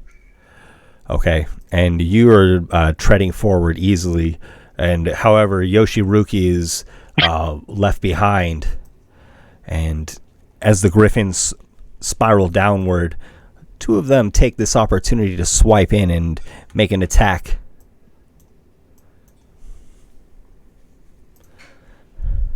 And they will both approach you as you're trying to make your way up here. And you feel a beak searching for your vital organs. And will an 8 hit? No. Oh, I'm sorry. I mean to be giving them advantage currently. So a 13. What? That's for armor class, right? Yes. Yeah. Then yes. Okay. It hits. And I'm sorry, just based on the situation at hand, they're going to have advantage. The first beak that pierces your back, you'll take 10 damage, and a claw swipes at you as well. He's unconscious. Oh, he's unconscious. I'm dead. Oh no. He's on the ground. 26 to hit. Would he is a slide crit. down, though? Because of Water Walk. And for 21 damage. How many hit points do you have? 9. Okay. Yikes. I wonder if I should give them one attack as their... because it's at advantage. Oh yeah, now that I think about it, I have a ring of water walking on. What do you know? He didn't even need me. Thanks for the loot. Yeah, I'm sorry. I'm going to have them each swipe in with a single attack.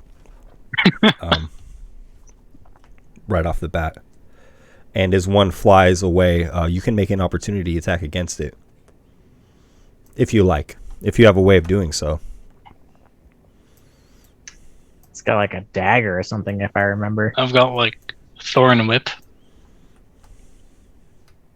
2d6 piercing. Should I try that, I guess? You'll basically need to use like a basic melee weapon if you have one at hand. Guess I'll use my dagger then. Okay.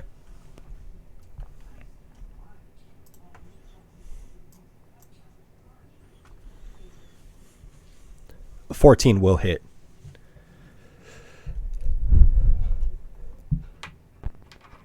And for 3 damage against one of them. Yeah. And the bird caws.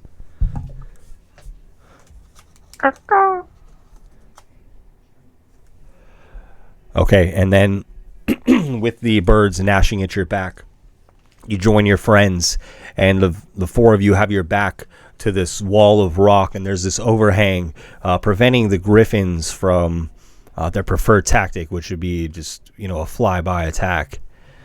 And so they kind of back off for the moment. And we'll go back to the top of our initiative, needing to make it to the next plateau. You see another snowy, rocky expanse before you.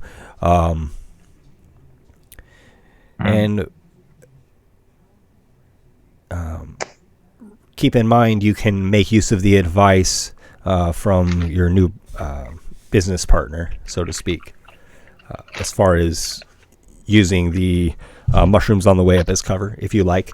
To do that, you'd need to make a perception check to find one, and use that to kind of avoid the Griffins. So if you choose to do that, you can do so. But this way up seems a little bit steeper and a little bit rockier, as opposed to being just covered in snow. And the rock is very slick with coldness and ice. And so first is Reynold. So I have an action, right? Just like us if we're in combat, essentially. It's basically the same thing we did last turn. Like, describe your method, and then whatever skill you're using or whatever spell you're using to bolster your progress. You already have the water walk spell. Yes. I was thinking that in this case it might not be as beneficial because it's a steeper incline with more rocks and less covered in snow. Then I'm gonna do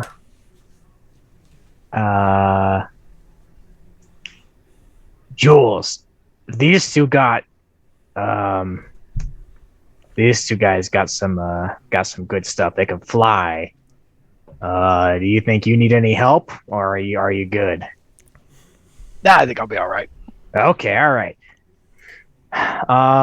Reynold, I won't be able to heal and then cast another spell, right?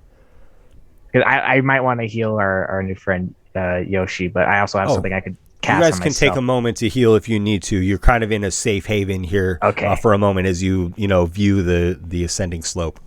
All right, then in that case, I'm going to cast 2 spells, if that's all right with you. 1 to heal and 1 for myself. That's quite all right. Okay, I'm gonna cast Cure Wounds at a 3rd level on Yoshi. It'll be 14 health back to you, so you don't die immediately on the next hit. So I gotta take that away. And for myself, I'm gonna cast Freedom of Movement, which I always have prepared, as a 4th level spell. So I have down 1 4th level spell slot. I have this for an hour along with my water walk, so I am difficult terrain is nothing to me. My speed can't be reduced. I can't be restrained. And underwater is doing nothing for me either. I don't know if we'll even encounter that at this moment. But I am like a powerhouse, just like full on hiking, climbing up this hill. Rocky terrain, nothing. Don't care about it. Snow, slippery ice, don't even worry about it. I ain't care. I don't care about anything right now. I'm just walking up this hill. So I'm just gonna do an acrobatics or an athletics check. I mean. Please, with advantage. Thanks to your magic. Mm-hmm. That would be a 21. Okay, very good. Reynolds traveled around a lot, He's He's fine with walking. He doesn't go very fast, but he can go up the hills. After Reynold, Jules.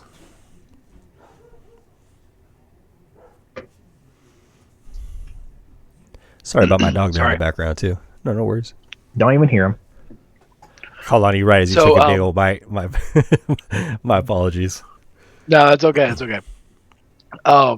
So Jules is going to he's going to heed the advice of his new business partner, and he's going to take a look around for these mushrooms and see if he can find a path that he can kind of slip through. Okay. That direction. Will you make a perception check, please? Mm-hmm. It's 18. Oh, just like your friend said, these look like igloos, spheres, essentially dotting the landscape here. And there are many of them. You're surprised that you hadn't noticed them before. But if you weren't to look, they might just look like undulations. So indeed, you do find one. Do you wish to make use of that as you ascend? I would like to do that, yes. Okay. And then I don't know if I'm able to do this as well, based on how this is flowing and whatnot. But can I hold an action while I'm hiding under the mushroom? What do you have in mind? I just want to hold a psychic blade in case one of these griffins gets within my range. Oh, okay. So, for example, somebody else is struggling, a griffin comes in, you wish to aid them. Yeah, if they swoop down for me or for any of my allies, and they can get within range of me, I'd like to make that attack. Okay.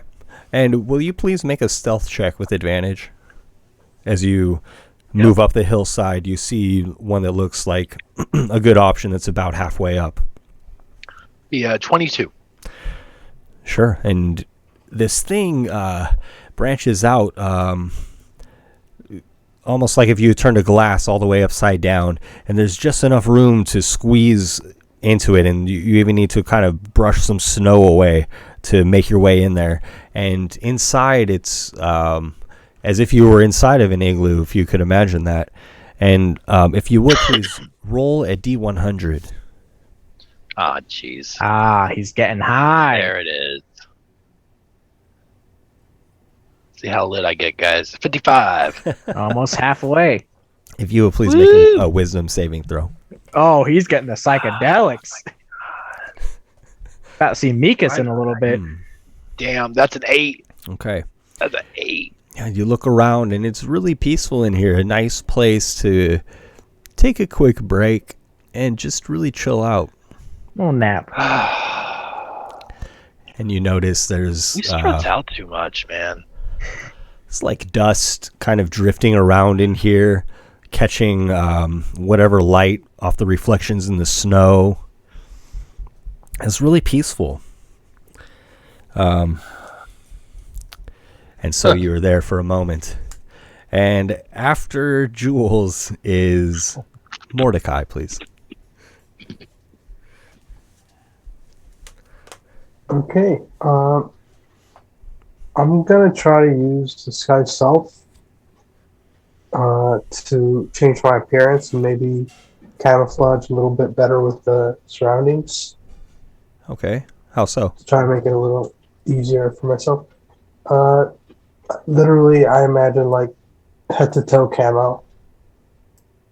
Like gray, white, brown, just patches all over. Okay. Interesting. I like it. No, you know what? You know that camo they use like in the snow? Where it just looks like a pile of snow? It's just all white. Sure. That's me right now. And I'm just going to use my movement to try to catch up to these guys. Okay. Doing so, will you make an athletics check, please, with advantage? Yes. You rush up the hillside that at points you'll need to leap from rock to rock. Sorry, with advantage. Okay.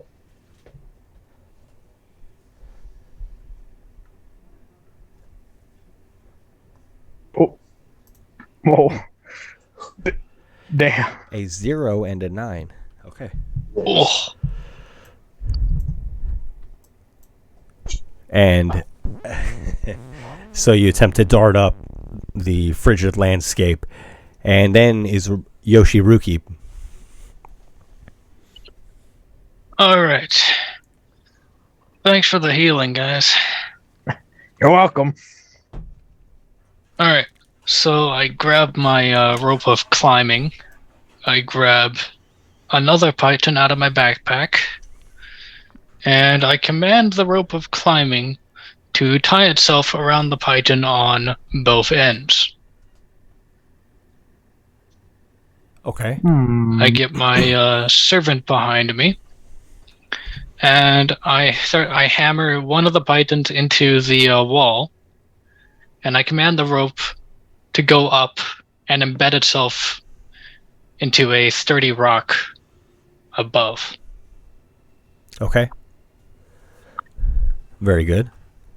And I tell my servant to fly around, like, behind me to distract the griffins. Oh. Okay.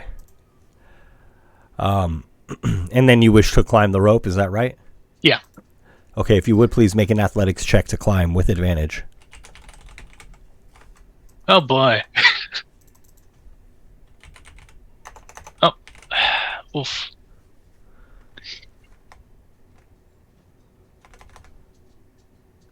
My bad.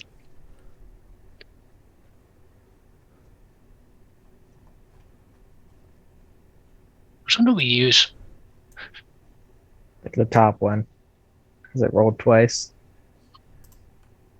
Dang. Sorry, just pulling out a homunculus for you. 5, okay. And so you have your homunculus running interference, and let's see. They are moving up behind you because as you are climbing your way up the knotted rope, you begin to lose your grip and you slip for a moment, falling a few feet down the rope and making it hard for you to regain your grip.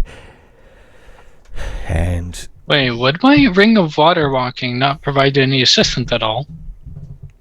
I'm not sure that it would in this case. And you could he can only fall when apply he's flying? advantage so many times. So Fair enough. I picture this happening at a point where you're needing to use the rope to climb or to actually aid you rather than just being able to walk easily up a place where it is snowy. So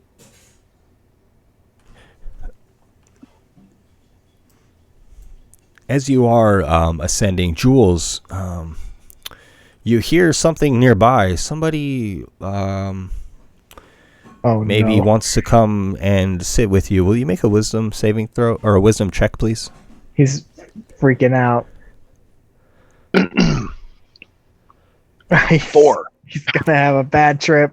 I think that you might be having guests, and you should probably begin preparing. Oh man. I start digging through. I pull out like the few rations I have. I'm like, oh, I'm not.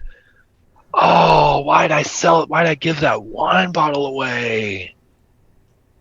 Having like stolen cutlery. They're gonna hate me. Maybe I could cancel. Did I invite them? What is? What is going on? Mordecai. Maybe they live here. Am I in their house? Oh shit. Mordecai, you too are That's my turn. struggling to climb the icy terrain, the rocky landscape. The rocks are so cold that you can't even feel if you have a grip or not when you need to do so. And the griffins descend, watching you carefully as you leave the haven of the rocks. And as your homunculus seeks to run intervention or interference. Excuse me. Intervention. They got a big drinking problem that really got to help them out. Griffins, sit down. We need to talk.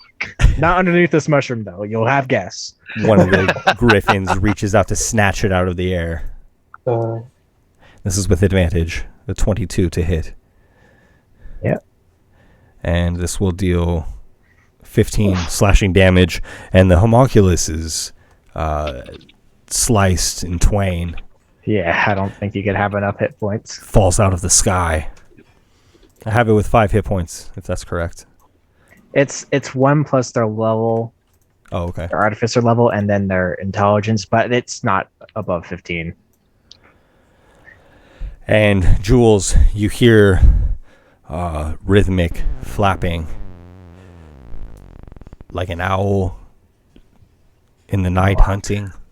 And it is outside of your residence. Oh. Is that my guest? And so if you sit in confusion, the sound dissipates, moving away. But you're still quite concerned at the prospect of being a host in this state. Nonetheless, Mordecai. I'm sorry. I'm frantically cleaning the snow on the ground. Mordecai. A griffin swipes in, reaching out with its talon as it kind of leans forward with its eagle beaked face.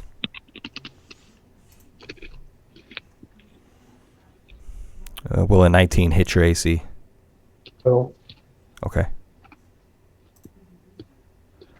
And you'll take 8 damage. okay. And I have to make a concentration check for fly. Thank you. That'll be Constitution.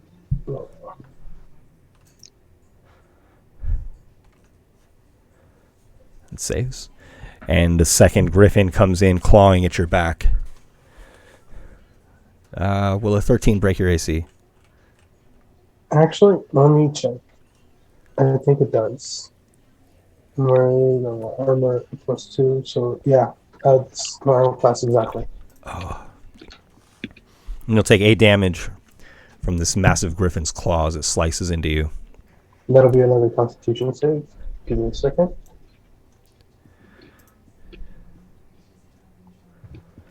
That'll just save.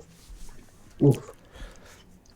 And the fourth griffin comes in, interested in Yoshi Ruke, as this homunculus is, sliced out of the sky. No longer a distraction. It swoops in to make its attack. Would my cloak of elven kind do anything at all? What is that? What does that do for you? It's advantage and stealth. Blends in with like the surrounding.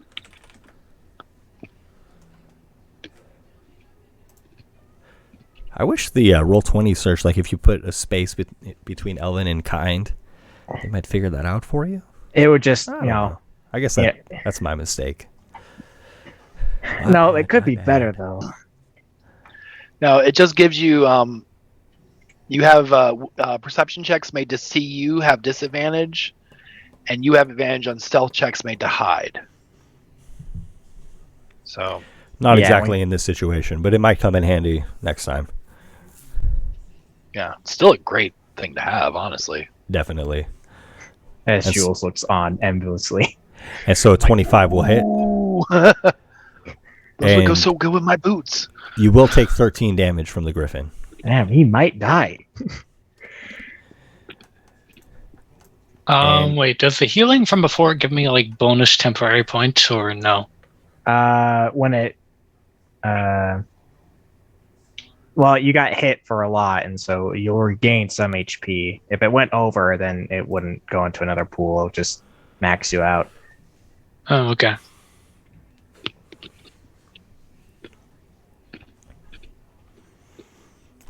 Okay.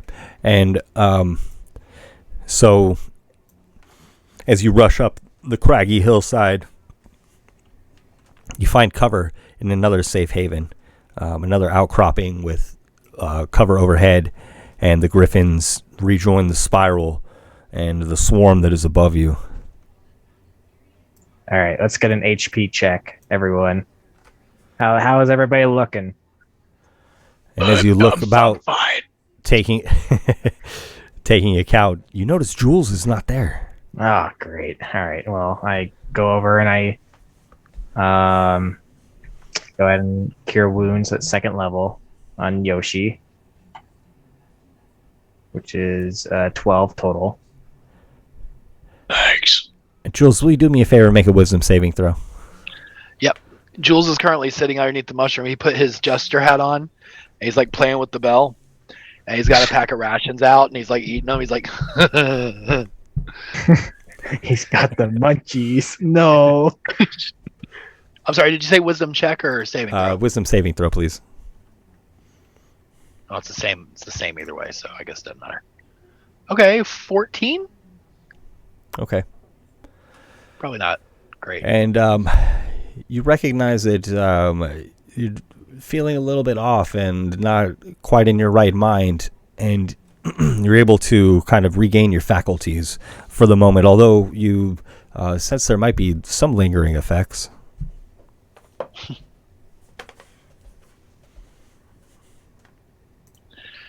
It's just going to go, oh, not again. I'm getting flashbacks.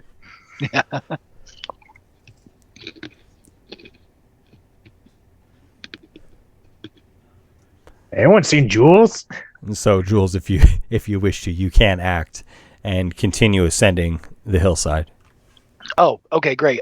Yeah, I'm going to crawl out from underneath this thing, take a quick look around, make sure there's no griffins in my immediate area, and then just sort of try to just hoof it back up the hill with the rest of them. Sure, and you've waited out, long enough for them to pass. And we will, as you look up, you see the station ahead, but there's one last slope of what appears to be mostly snow, just waves of snow, bordered on either side by a steep incline of rocks. And Reynold, we'll start with you as you make the last descent. All right.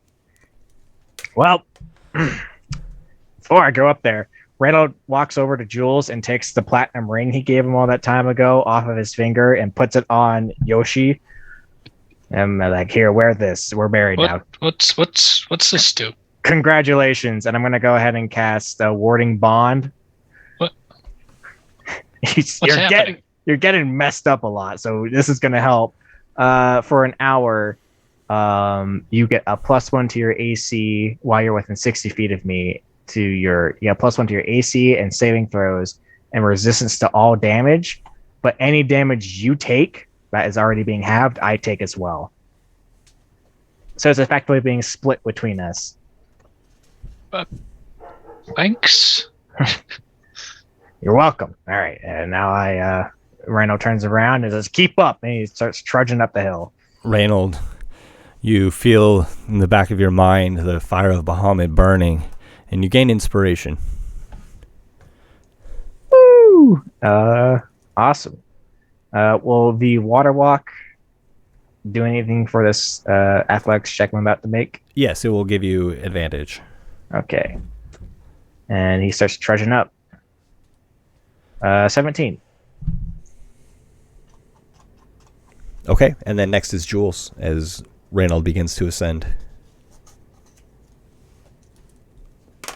Okay. I'm going to use one of my abilities, the classic rogue cunning action, that allows me to dash for a bonus action to basically just use my being so light and quick on my feet to sort of just like Lightfoot step across the snow and just rush up the last little bit.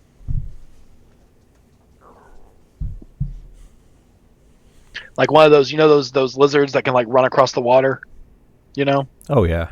Oh, the birds are just... Yeah. Like that, basically. And this does use your quick thinking and agility, so I guessing that you'd like to make a dexterity check. I would love that. Okay, you can, Acrobatics would be even better if I could do that. I think it would be just dexterity with advantage. Okay. I'll take it.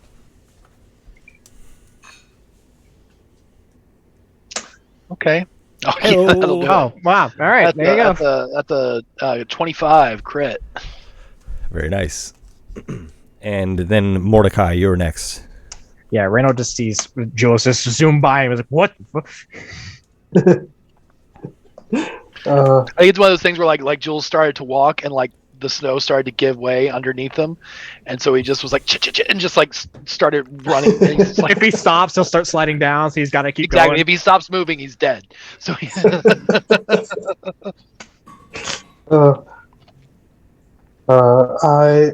I still have fly active on myself because I didn't drop concentration last turn. Okay. So I'm going to try to dash through this last section, and I kind of almost imagine it as if you've seen Iron Man. I'm like Eldritch blasting my way to the end, so I'm using my hands to propel myself as well.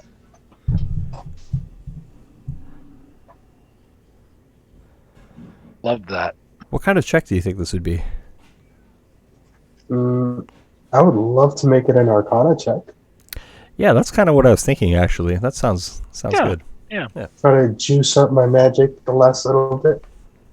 And you'll have advantage. Awesome.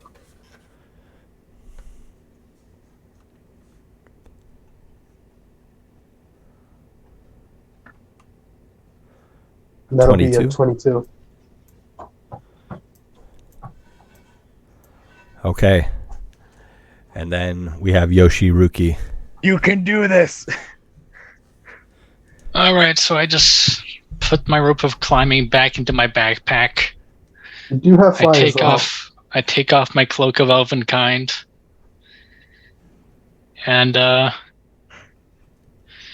put on my robe of useful items. Okay. And I take a look at some of the patches that I have. And I think one of them might be a potion of climbing that I've packed for events like these. And I cast Spider Climb. Can I do that? I mean, you have a rope Yeah. in the in your robe of useful items. And I Inspired. drink the potion of climbing. And I just attempt to scale very slowly. Oh, okay. So you're talking about the spell scroll with a spell of... Well, it's in his spells that he's prepared it. Oh, okay. He's an artificer, so he's got a flavor. I'm sorry. I guess I'm just confused as to where the robe of useful items is coming into play. Oh, I was thinking that like one of the patches on the robe of useful items, because it contains like patches of like fabric with icons of items on there that I can turn into the actual item. And so I figured I had a patch of a potion of climbing for events such as these.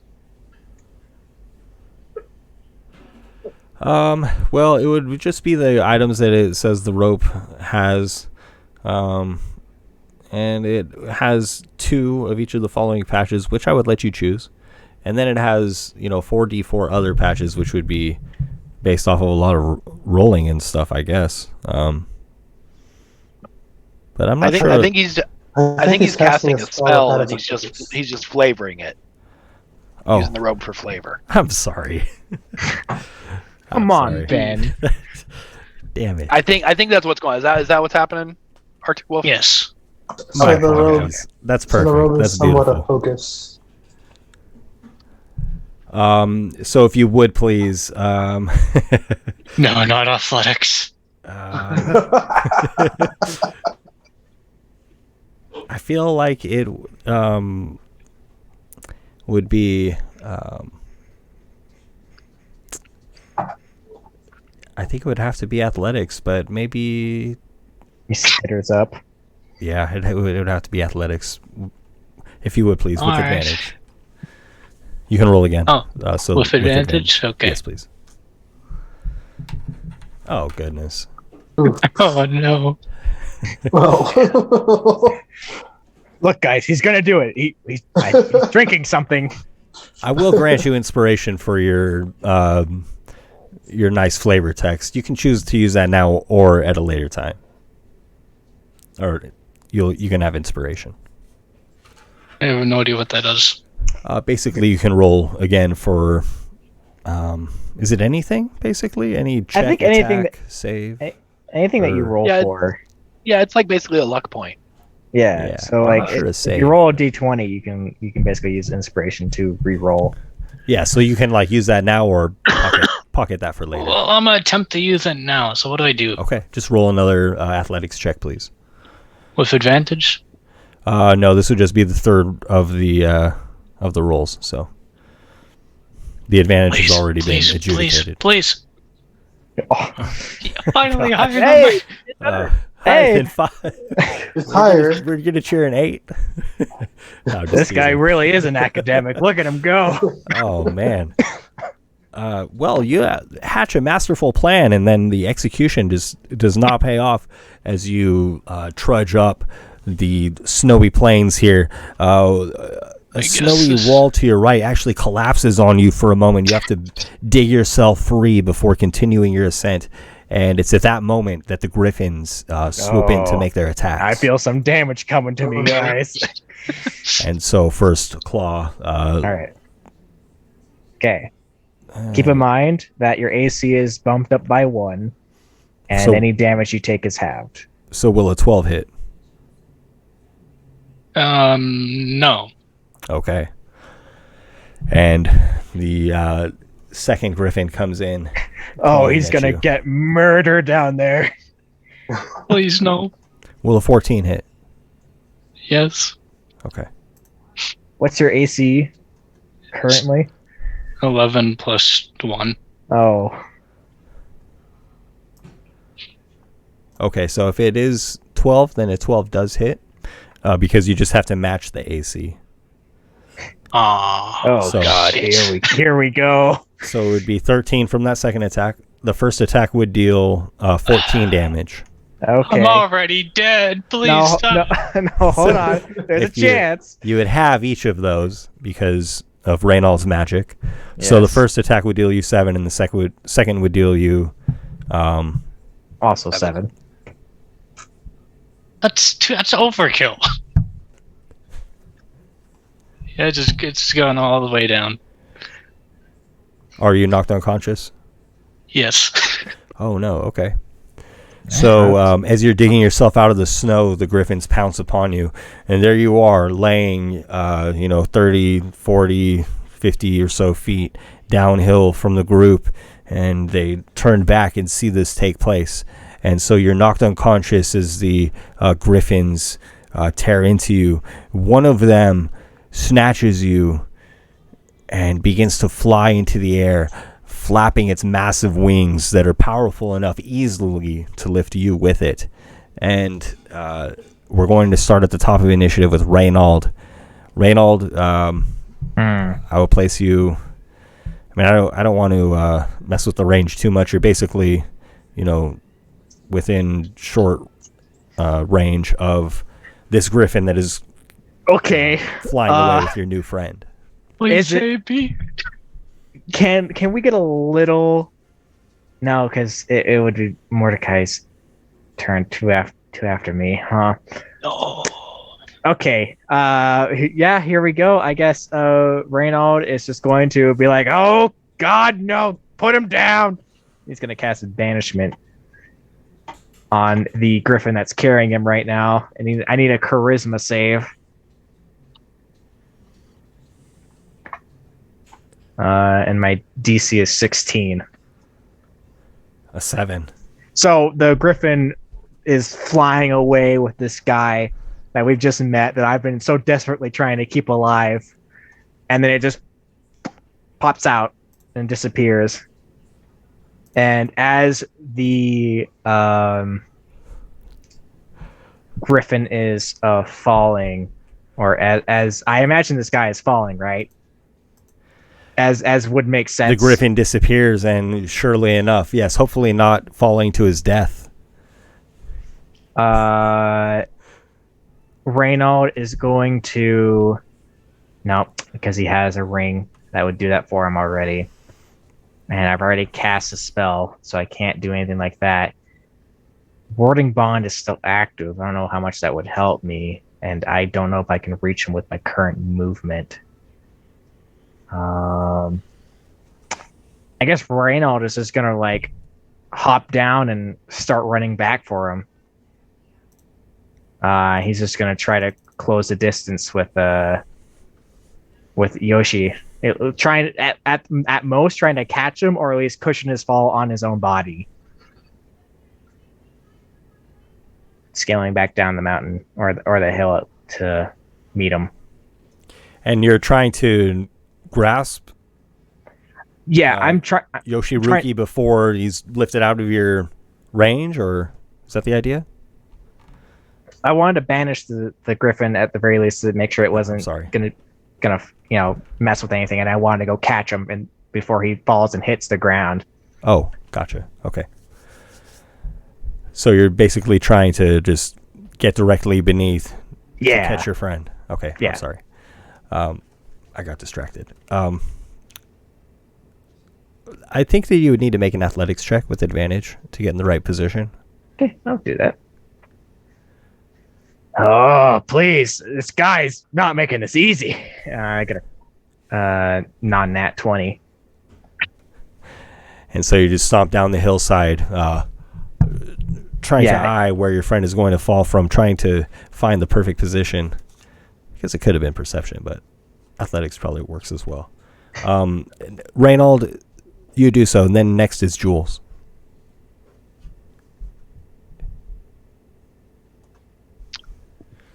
All right, Jules is going to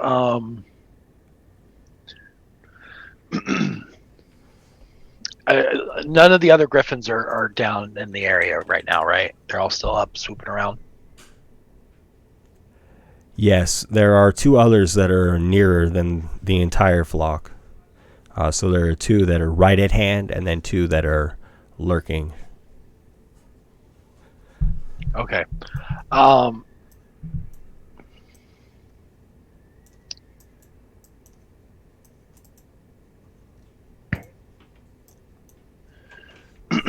Okay, so I'm gonna... Am I within 60 feet of where Reynold is and where we are assuming Yoshimaru is going to land? Yes. Okay. So I'm going to stay right where I'm at. I'm going to use my bonus action for a steady aim to have that going. And I'm going to hold an attack action again for any griffins swooping down on my buddies out there. Okay. And as it's what is a flock mate? Like a I don't know. A homie? As its homies disappears, the other griffin looks and sees its hard-earned prey plummeting to the ground, and it dives after it, seeking to catch what its friend had just carried. And indeed, before Yoshiruki falls into the waiting arms of Reynold, the griffin snatches him out of the air and continues flying away. Did it come down low enough where I could could take a shot at him? Or yes. Okay, great. Okay, and I got my steady aim going, so I got advantage. Give me that crit. Dirty 20. 20 will hit. All right. With sneak attack. Okay. Oh, not bad, not bad. That's going to be 23 points of damage. Okay. And the bird-like creature screeches in agony. And then will be Mordecai. All right. I actually have something I can do. Are these guys within 40 feet of each other? These griffins? Two of them are. Two of the more distant ones are. Actually, yeah, the third one has moved to join them. Yes, they're all together. There's just one spell. Oh no, is he doing what I think he's doing? There's just one spell that I can cast. A little blast. A little flame. My favorite game. Oh. You Oh, best no. pray. Now we have poetry for it. I would All like right, what to do you wish to do? I would like to cast Fireball. Okay, I'll make dexterity saves for my griffins, starting with the one that's hurt. This will be a DC 17 dexterity save.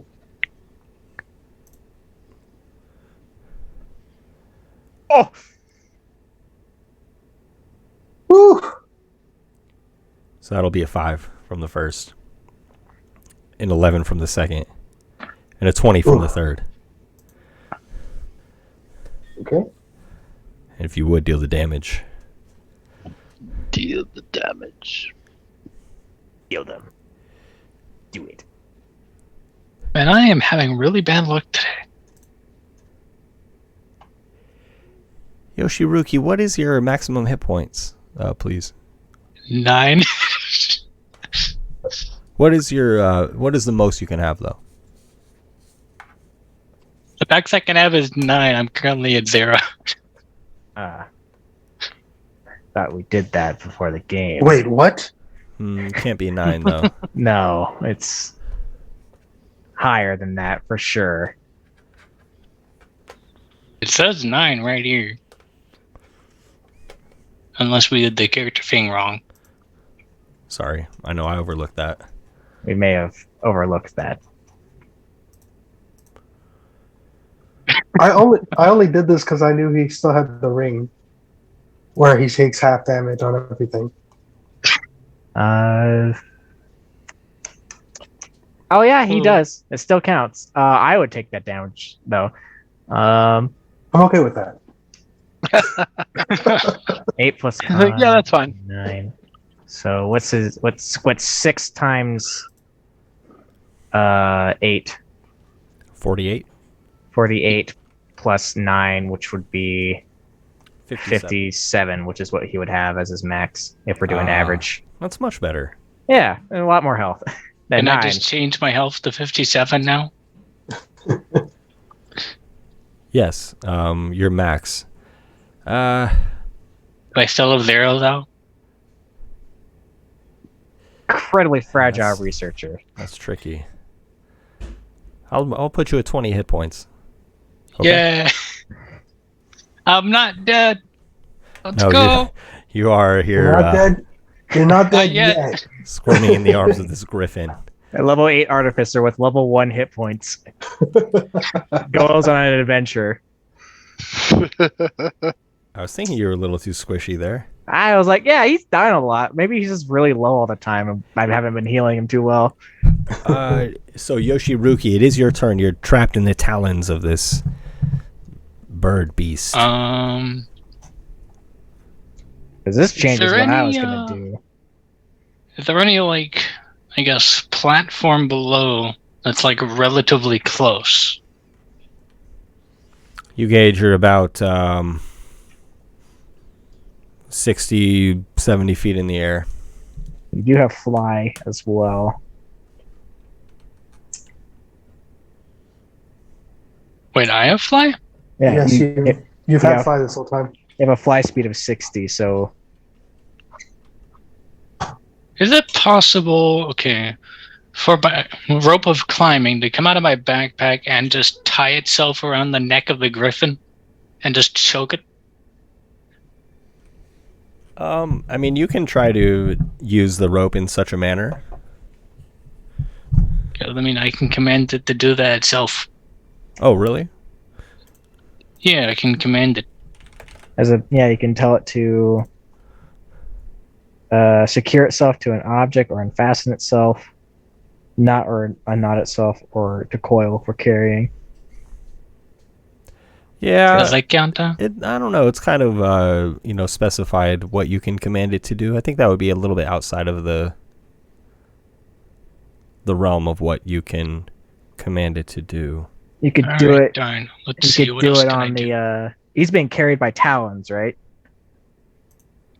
If I remember correctly, you could tie it around the talons and maybe help in trying to get out of the grapple.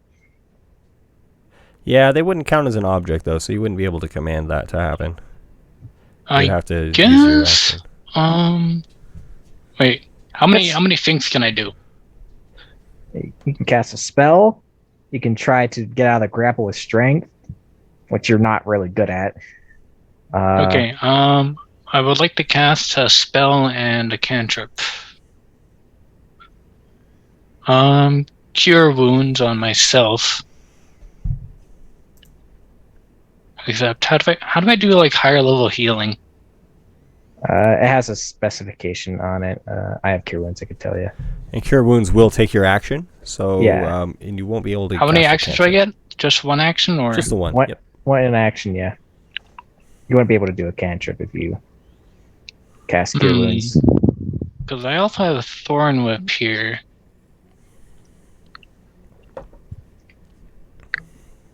How much health does the griffin have?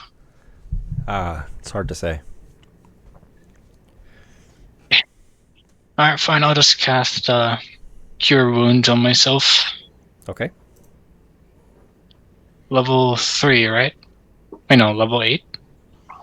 8? Wait, what level do I cast it at? It's the first level. You can upcast it to level 2 because that's what you have access to, which will just give you a bit more health in the end. So, and then that would use a spell slot of second level then? Yes. Yeah. Yeah. You get back 12. Alright. All right, not bad. And so that was your action. If you have any thing that's like an ability or something like that for a bonus action, that might be what you can do on your turn, though. You're in kind of a tight spot here, unfortunately. So I'm out of action, so I can't use any items, right? No, because most of them require an action to use. Yeah, unless one requires like a bonus or something like that. Yeah. So that's probably all in this case. You don't really have any movement because you're grappled effectively. Darn, maybe I could... No, I guess not. I was thinking maybe I could have light a torch and just set the griffin on fire, but I don't think that would do very much. It might be a little too challenging at this moment to accomplish that, I think. I guess this is all I can do. Okay. And then that'll take us to Reynold. Reynold, this griffin is hurt. How hurt he looking? He's been injured in battle with you all. And the way that this griffin is flying, it looks as though they're ready to flee. Just get out of here with their win. Because I'm also kind of out of stuff I can do that would help. I could do I could cast some spells that to hurt it. I don't know if that would necessarily do a whole lot. That being said, I don't have anything else I could really do. Hold on, let's look at this. What is this going to do? I guess maybe that could help. But that'd also be really bad if he dies. God, this is tough. Go I ahead, have my 32 friend. HP. Maybe I can survive something. Okay. Please take your action. All right. I'm just gonna cast. I'm just gonna cast Guiding Bolt at this guy. All right, very good. That just does a first level. It's a 16 Hits. or a 24 rather, but Oh. yeah, you know. 16 radiant damage. That's a pretty good roll, isn't it? That's nice. Not bad. The griffin is blasted by your guiding bolt. It now glows a red glow, ready for advantage. And Reynolds is gonna, I don't know, keep running after him. I guess I can't really. I don't have any vertical leaps I can do, so that's just gonna be it for me. Okay, and then is Jules. Jules is going to take advantage of the advantage and throw a psychic blade at the red lit up griffin. Okay, please do. And he's going to get that crit. Come on. Oh, 17 hits. 16. 17. Hits. There it is. Okay. All right. Well, good enough. Still got sneak attack for it. So, not a good roll. Well, not bad. 22 points of damage. And Yoshiruki, you feel the talons of the griffin around you release you, and the eagle beast monstrosity turns belly up and plummets to the earth, and so do you. Am I now flying?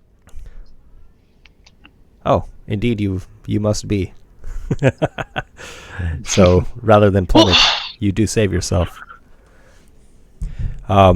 But as that happens, you recognize that you are in the near vicinity of yet two more griffins,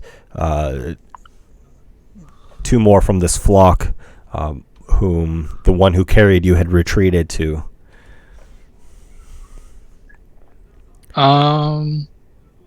So now it comes to their turn, and they Skip eye Mordecai. you. No, in initiative, for the skill encounter, I adjudicated at the end what happened, and then for combat, the griffins have an 8. Oh, Yeah, that's one higher than me. I have an idea.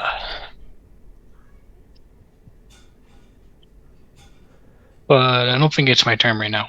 Is it? No, unfortunately not. It will be soon enough. But the griffins fly forward at you, no, not liking the fact no, we that just freed him. you are flying before them, and one of them pecks at you with its beak viciously. This is not with advantage. 20 will hit. Oh, jeez. And you'll take 10 damage piercing from this beak as it pecks into you viciously. Bruh. Don't you mean 6?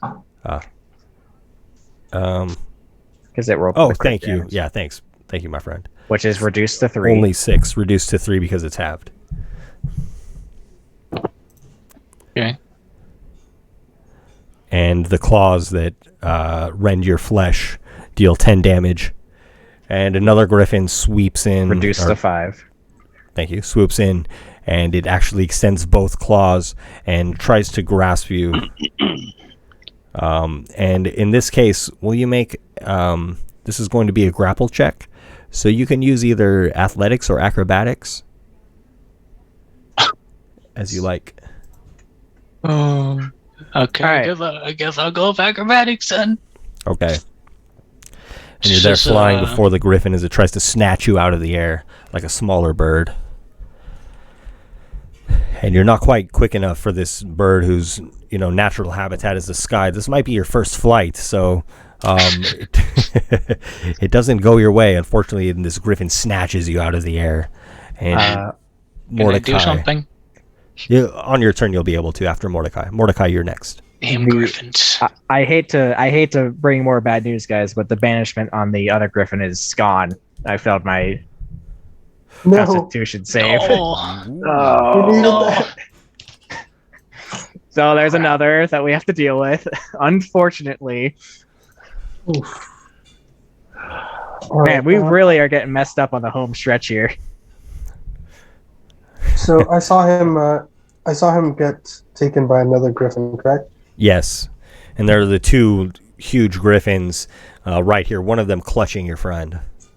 Are they all together? The two of them are. The one that's been banished is just very confused. Okay. Well, there's just one thing to do. Do what you must. Oh, I will. I am prepared.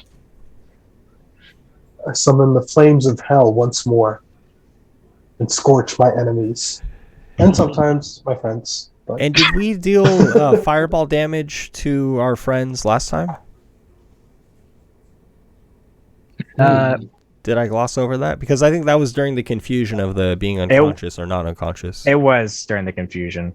Okay, that's all right. We'll just move forward. So everybody needs to make a dexterity saving throw. And DC-17. I believe that Yoshiruki will be at disadvantage for this. I Conscious and have Fire resistance. yeah. And then that would be quartered because of warding bond. That's right. He's a tiefling, so he has resistance to fire damage. Which means that I also have fire resistance also, which would mean that this is also quartered for me. Okay, go ahead. One of the Griffins is caught up in the flames. And Yoshiruki, will you please make a dexterity saving throw? That's Okay. not bad. 15 Is it enough? will fail, unfortunately. What? I know. Hey, look at Mordecai. He's My the one first doing this good to you. number, though. So that's going to be 34 damage, but it's halved And then because quartered. of Reynolds' magic. Or quartered for me, sorry. Yeah. Which is how much?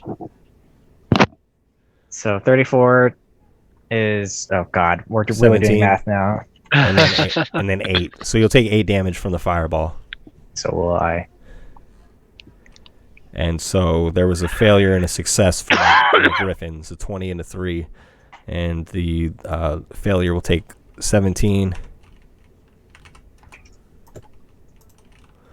The other will take 34 damage. And as they're caught up in flames, disoriented, the one still clutches at Yoshiruki, wishing that it had flown further out of range on its last turn. After Mordecai, it is Yoshi's turn. Or I'm sorry, is that the end of your turn? I'm going to use my movement to close the distance as much as I can. My apologies. Okay. You're able to walk down the hillside. Do you still have the water walking effects on you? Yes. I have fly on me. Oh, okay. So you're still flying up haven't cast- towards the creatures as this takes place? That's why I've been casting Fireball, because all my other spells are concentration as well. So I've been very on that. So yeah, I'm going to fly towards them.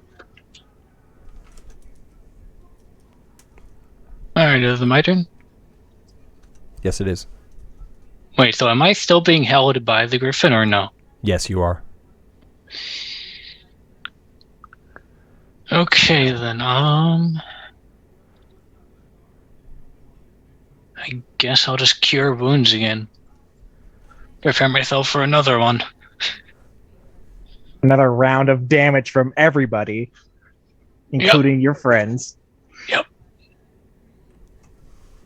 Wait, what? Technically, can I cast it as a 3rd level spell? I have... No, okay, guess not. 2nd level. Okay. That's 13.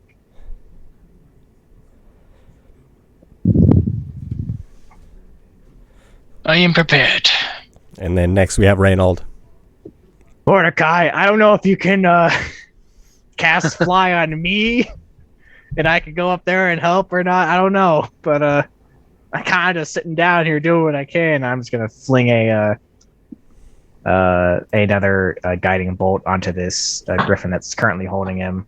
I'm gonna give myself a +10 to that from my War God or my Channel Divinity Guided Strike. So that's gonna be a 22 instead. That hits. Okay. This was at 1st level because I don't have much left. 11 radiant damage and advantage on the next attack. Okay. And I'm also, closing too. Just trying to get. I'm on the ground. I know I can't really vertically go up, but I'm trying to be underneath them. Okay. Next is Jules. Okay, well, once again, got to take advantage of that advantage. So I'm gonna follow up that guiding bolt with another psychic blade.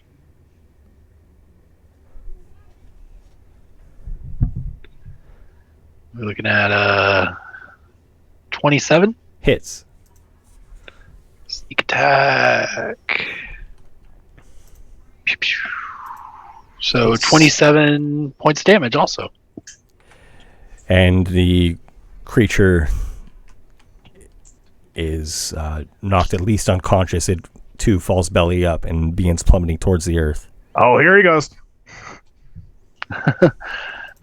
Okay, and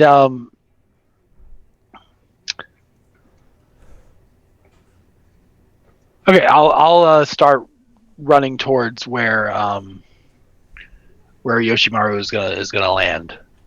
Okay. And I'm sorry.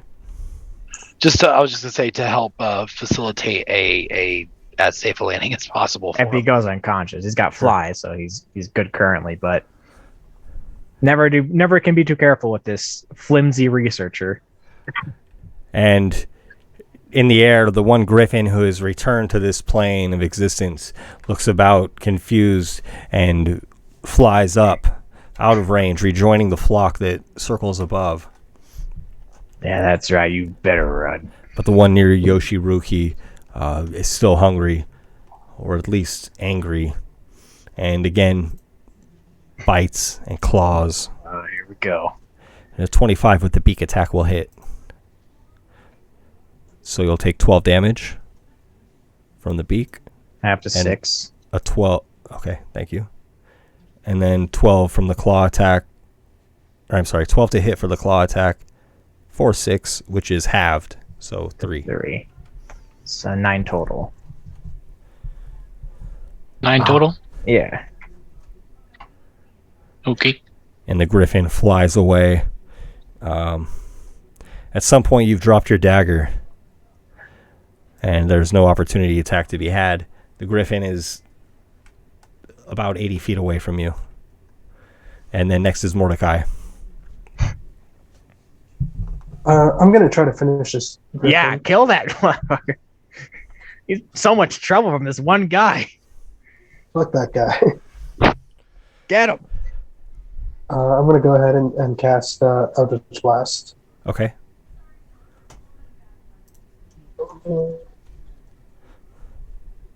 Does he still have a... No, it's gone. Oh, right, the Radiant. The dagger. I'm sorry, what was that? What?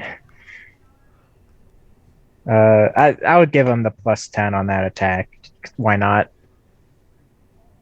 As a reaction. So it'll be 222s. They'll both hit. Yep. For 9. And 9. So He goes- 18 total. He gets And the- pushed 20 feet farther into the storm as we yell at him to get out the door. The bird drops in the sky a little bit, but continues flying away, injured. And don't come back! Please. Yoshiruki, it is your turn. Get the hell over here. Is it possible for me to use the thorn whip to tie the thorn around the wings of the griffin? Unfortunately, What the kind- griffin at this point is 80 feet away. Wait, so where am I then?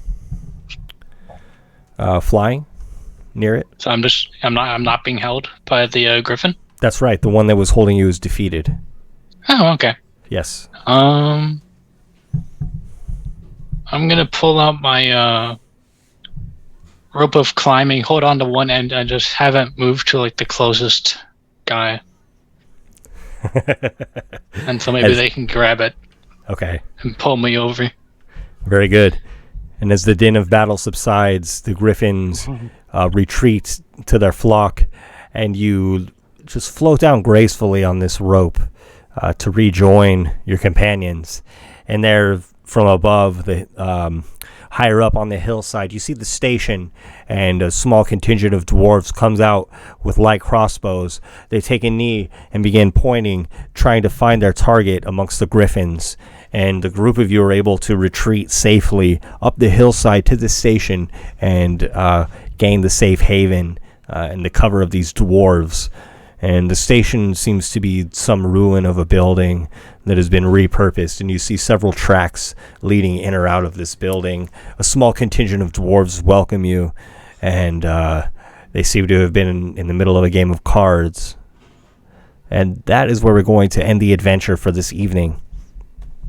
Good game, everybody. And, of course, as always, I want to thank everybody for hanging out, watching the game. I know we have people from time to time dropping in live and using their channel points to help people. That's been really cool. And, you know, of course, if you want to listen on our podcast, but the best way to check out the Heroes Era is live on Monday nights at 6 Pacific. So hope everybody has a good week. And until next time, the adventure continues.